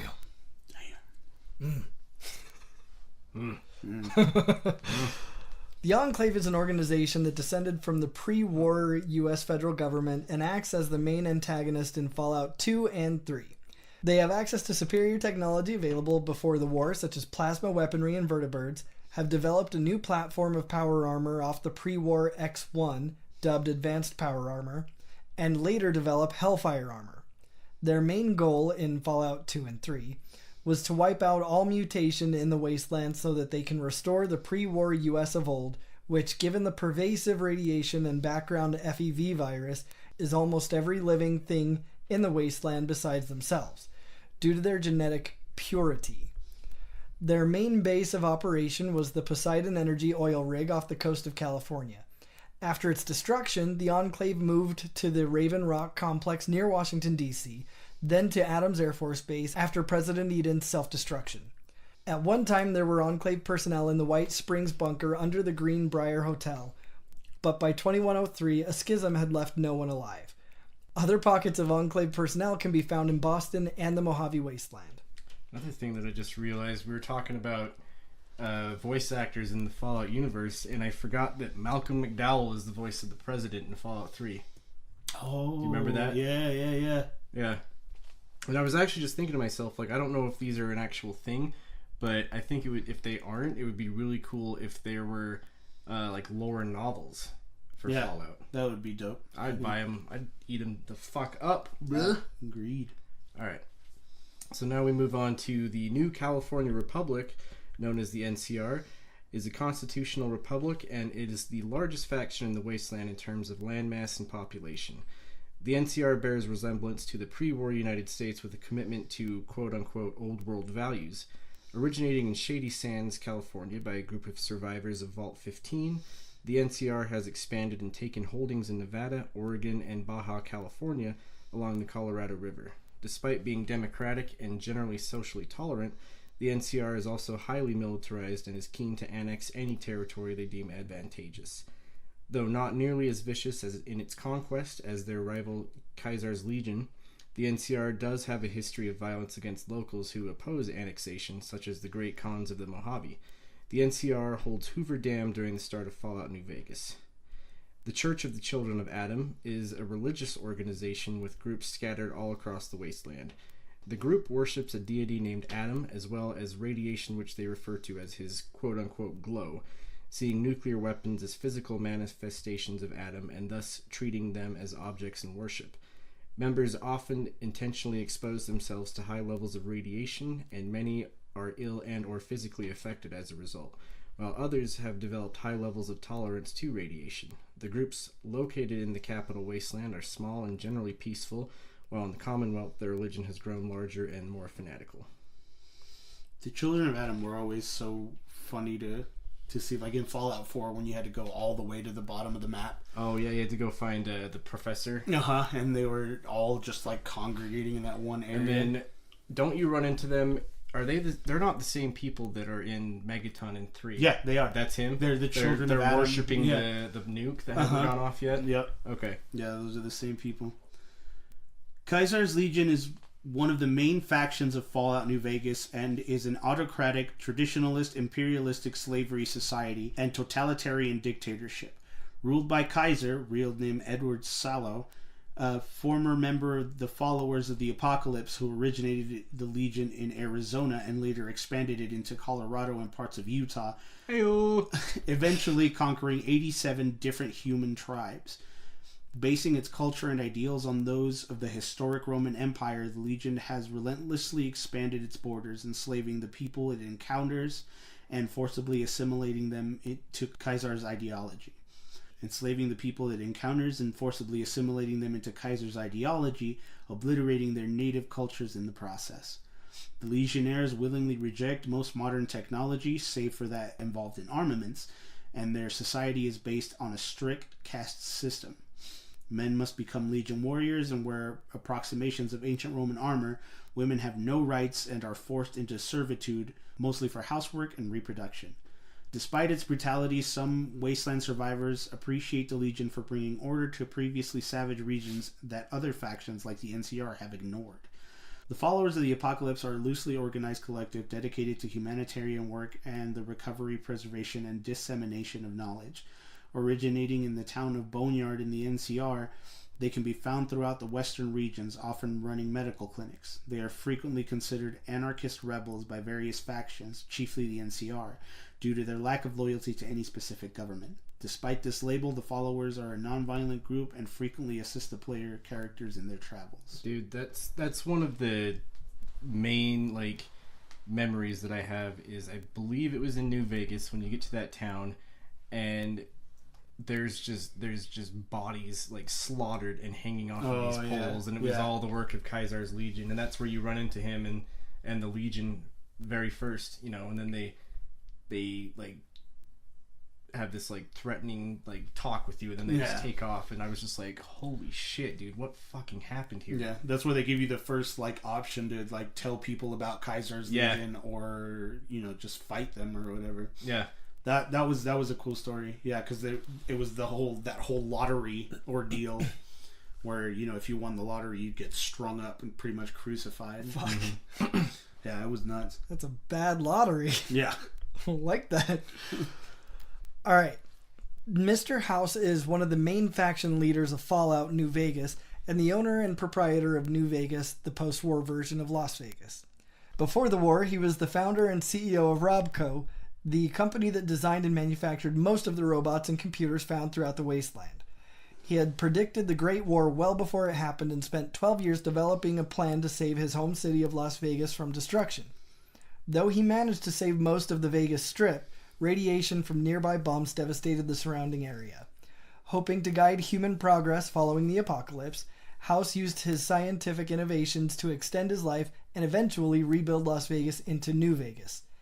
At the start of Fallout New Vegas, Mr. House rules the Strip as a benevolent dictator, as he puts it, with the aid of local human survivors and an army of police robots called Securitrons, believing the nuclear war had proven democracy to be too flawed to ever work. He is formally allied with the NCR and plays it off against the Legion in order to prevent either one from being able to annex New Vegas. Mr. House is loosely based on Howard Hughes. And that's another... This has nothing to do with what you just read, Derek, but the reason that I love Fallout New Vegas is the plethora of DLC that you get with that game. There is so many extra missions and stories. One of them, oh god, I can't remember what it's called. It's something Zion, but it takes you into southern Utah. Yeah, Yeah, and that one was really cool. There's the Gun Runners one that you get. There's Old World Blues. Old World Blues was a good one. They just have a fuck ton of extra content in New Vegas, and that's the reason why I played that one so much. Moving on to Raiders, which is a generic term for roving bands of human cutthroats and bandits, though in some areas the various groups are organized, such as the Fiends. Raiders are typically hostile, aggressive, and quite sadistic, having descended to a level of brute savagery. They are generally depicted like the gangs in the Mad Max films, wearing old assortments of leather and metal scrap as armor. Raiders are often drug-addicted and sometimes cannibalistic. Super mutants are a type of mutation resulting from infection of the forced evolutionary virus, which turns humans into hulking and sterile creatures. They are not a single unitary faction. A subtype of these mutants is the Nightkin, who are skilled in stealth. Nightskin is fuck those things, dude. Yeah, Nightkin were the worst, dude. Those were the blue ones, right? Yeah, the blue ones that would and disappear. They always had the stealth boy on. Mm-hmm. Oh god. Yeah. The Unity was the name of the Master's idealized version of humanity, as well as his own organization, including the Master's Army and the Children of the Cathedral. They are the main antagonists of the original Fallout game. Yeah, dude, those it was that one mission where you had to help the Children of Adam go up in that rocket. Oh yeah, you had to send them off, and then but you had to go clear that area, and that area was just full of Nightkin. Yeah, those things were because if you paid close attention, you can see the like waves of their invisibility, but you were in like a dark bunker most of the time, so you couldn't see them until they attacked you. Yeah, they were crazy. The Institute is an advanced scientific organization that appears as a main faction and antagonist in Fallout 4. They have arisen from surviving scientists and professors at the Commonwealth Institute of Technology, abbreviated CIT, and in-game analog of the Massachusetts Institute of Technology located in Cambridge, Massachusetts.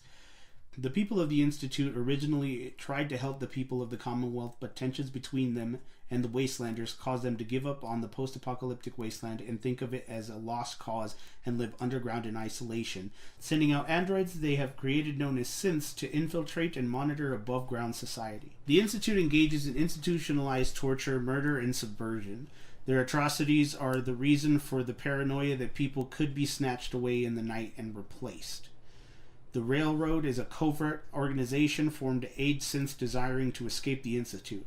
The name is based on the Underground Railroad, which aided African Americans seeking to escape slavery in the southern United States. The Railroad smuggles synths out of the Institute and supplies them for their new lives in the wasteland, and usually out of the Commonwealth. Due to the high levels of suspicion and prejudice against synths in the wasteland, as well as antagonism from the Institute, the Railroad operates under great secrecy. Dude, I loved that whole thing about the Institute where, like, there's no entrance. Like, you have to get beamed in, and then when you have to go and kill the messenger guy or whatever, you know, to get like the coordinates to get beamed into the Institute. Oh, yeah, I just thought that was cool. It's like, yeah, nobody knows how to get in there. Yeah. The Gunners are the largest mercenary group in the Commonwealth and are a military-themed, well-organized, and equipped group of for-hire killers with their own customs and signage who control numerous large strongholds in and around the Boston area. They were responsible for the dissolution of the Commonwealth Minutemen during the Quincy Massacre. In 2287, Quincy remains one of their key bases of operations. Talon Company is the largest paramilitary mercenary company operating in the Capital Wasteland. During the events of Fallout 3, they are in loose affiliation with the Enclave, but also accepting contracts from an unknown but malevolent source for the killing of any egregious force for good in the Wasteland, though they have also accepted other jobs such as fighting the super mutants. Their position following the defeat of the Enclave and the consolidation of the area by the Brotherhood of Steel is unknown. The Regulators are a vigilante organization based in the Capital Wasteland and dedicated to hunting down and killing those who do evil in their territory. As with Talon Company, it is unknown what effect the consolidation of the Capital Wasteland under the Brotherhood of Steel may have had on their operations. Man, fuck Talon Company. Fuck those guys. In the Fallout in like 3 and 4 or whatever, there were like 3, 4 in New Vegas. In Fallout 3, 4 in New Vegas, there were these like mercenaries that would just come after you at some point. Like, and it depended on like your karma pretty much. Like if you had good karma, there'd be like these mercs coming after you, and then if like you had bad karma, there were these law-abiding citizens that would come and try to kill you. And man, Talon Company was the worst, dude, because those guys had like grenades and fucking machine guns, and those guys pissed me the fuck off. Now we're about to talk about another group that pissed me off in Fallout 4, the Minutemen. Oh god, fuck them too. Mostly, one of them in particular. Yeah. But the Minutemen are a loosely organized citizen militia based in the Commonwealth, modeled after its namesake group in colonial area. Modeled after its namesake group in colonial era New England that fought in the American Revolution. This iteration's goal is to protect settlements from various dangers, such as raiders, super mutants, and ghouls, and to unite them under one banner to make the Commonwealth a better place to live. The first responders were a group of emergency services personnel who deployed to Appalachia after the Great War. They initially tried to support and evacuate the local population, but they were gradually forced to abandon the area. The Free States were a group based in Appalachia. They were a loose organization of survivalists united by common belief before the Great War. With the support of sympathetic state senators, they began organizing themselves into a citizen militia. And the reason I say fuck the Minutemen is there is a character in Fallout 4 named Preston Garvey, and he has you go around, at first it's like, oh, extra side missions. He has you go around, like, helping settlements, but it never fucking ends. Yeah. It's constant. Like, you never finish doing what he wants you to do. You report back to him like, oh, hey, I killed those super mutants. Then he's like, there's another settlement that needs your help. And you're just like, oh, fuck, again? Yeah, dude, the first time I played Fallout 4, I think, like, I spent, like, 2 hours doing his missions, thinking, like, there was an end to it. Yeah. And no, there was never no. I just learned to if I got bored and, needed, like, resources and stuff, I'd go back to him. But other than that, I was like, no, this is way too monotonous. Do it yourself, Preston. Yeah. Fallout satirizes 1950s and 1960s America's fantasies of post-nuclear war survival, thus draws from 1950s pulp magazine, science fiction, and superhero comic books, all rooted in atomic age optimism of a nuclear-powered future, though gone terribly awry by the time the events of the game take place. The technology is retro-futuristic, with various ray gun gothic machines such as laser weaponry and boxy Forbidden Planet-style robots. Computers use vacuum tubes instead of transistors. Architecture of ruined buildings featured Art Deco and Googie designs. Energy weapons resemble those used by Flash Gordon, and what few vehicles remained in the world are all 1950s styled. Fallout's other production design, such as menu interfaces, are similarly designed to resemble advertisements and toys of the atomic age. Advertising the game in such as billboards and brochures has a distinct 1950s motif and feel. The lack of retro stylization was a common reason for criticism in the spin-off games. Oh, so that wasn't the thing in the spin-offs? No. Huh. Yeah. I always thought that seems really all the weird. computers you come across, I don't know if this was like an homage or anything, but they all reminded me of those, I thought you were going to sneeze. Oh no, I was yawning. They all reminded me of those old school, like, early green screen Mac computers. Yeah. Like, they looked exactly like that. Yeah. And they had the cursor and everything, and I'm like, I wonder if they did that intentionally, because it'd be really cool. Like, a shout out to the first, like, real computers that were ever created, Yeah. A major influence was A Boy and His Dog, where the main character Vic and his dog Blood scavenge the desert of the southwestern United States, stealing for a living and evading bands of marauders, berserk androids, and mutants. It inspired Fallout on many levels, from underground communities of survivors to glowing mutants. Other film influences include the Mad Max series with its depiction of a post-apocalyptic wasteland. In the first game, one of the first available armors is a one-sleeve leather jacket that resembles the jacket worn by Mel Gibson in Mad Max 2. Did y'all ever play that Mad Max game? I didn't. I have it. I have it in my library. It's not bad. Like, it's actually pretty fun.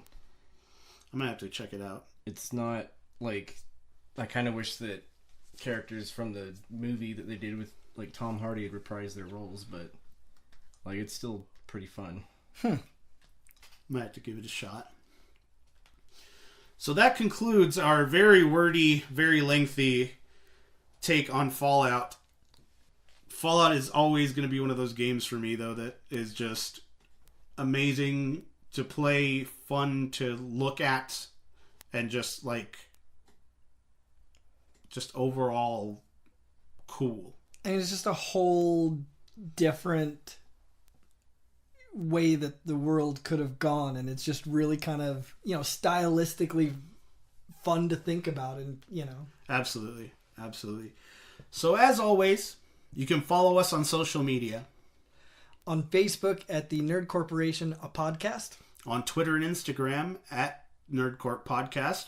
Or you can shoot us an email at nerdcorppodcast@gmail.com. And if you want to scavenge the wastelands with us, be it from the DC to the Mojave, subscribe to our Patreon, patreon.com/Nerdcorp Podcast.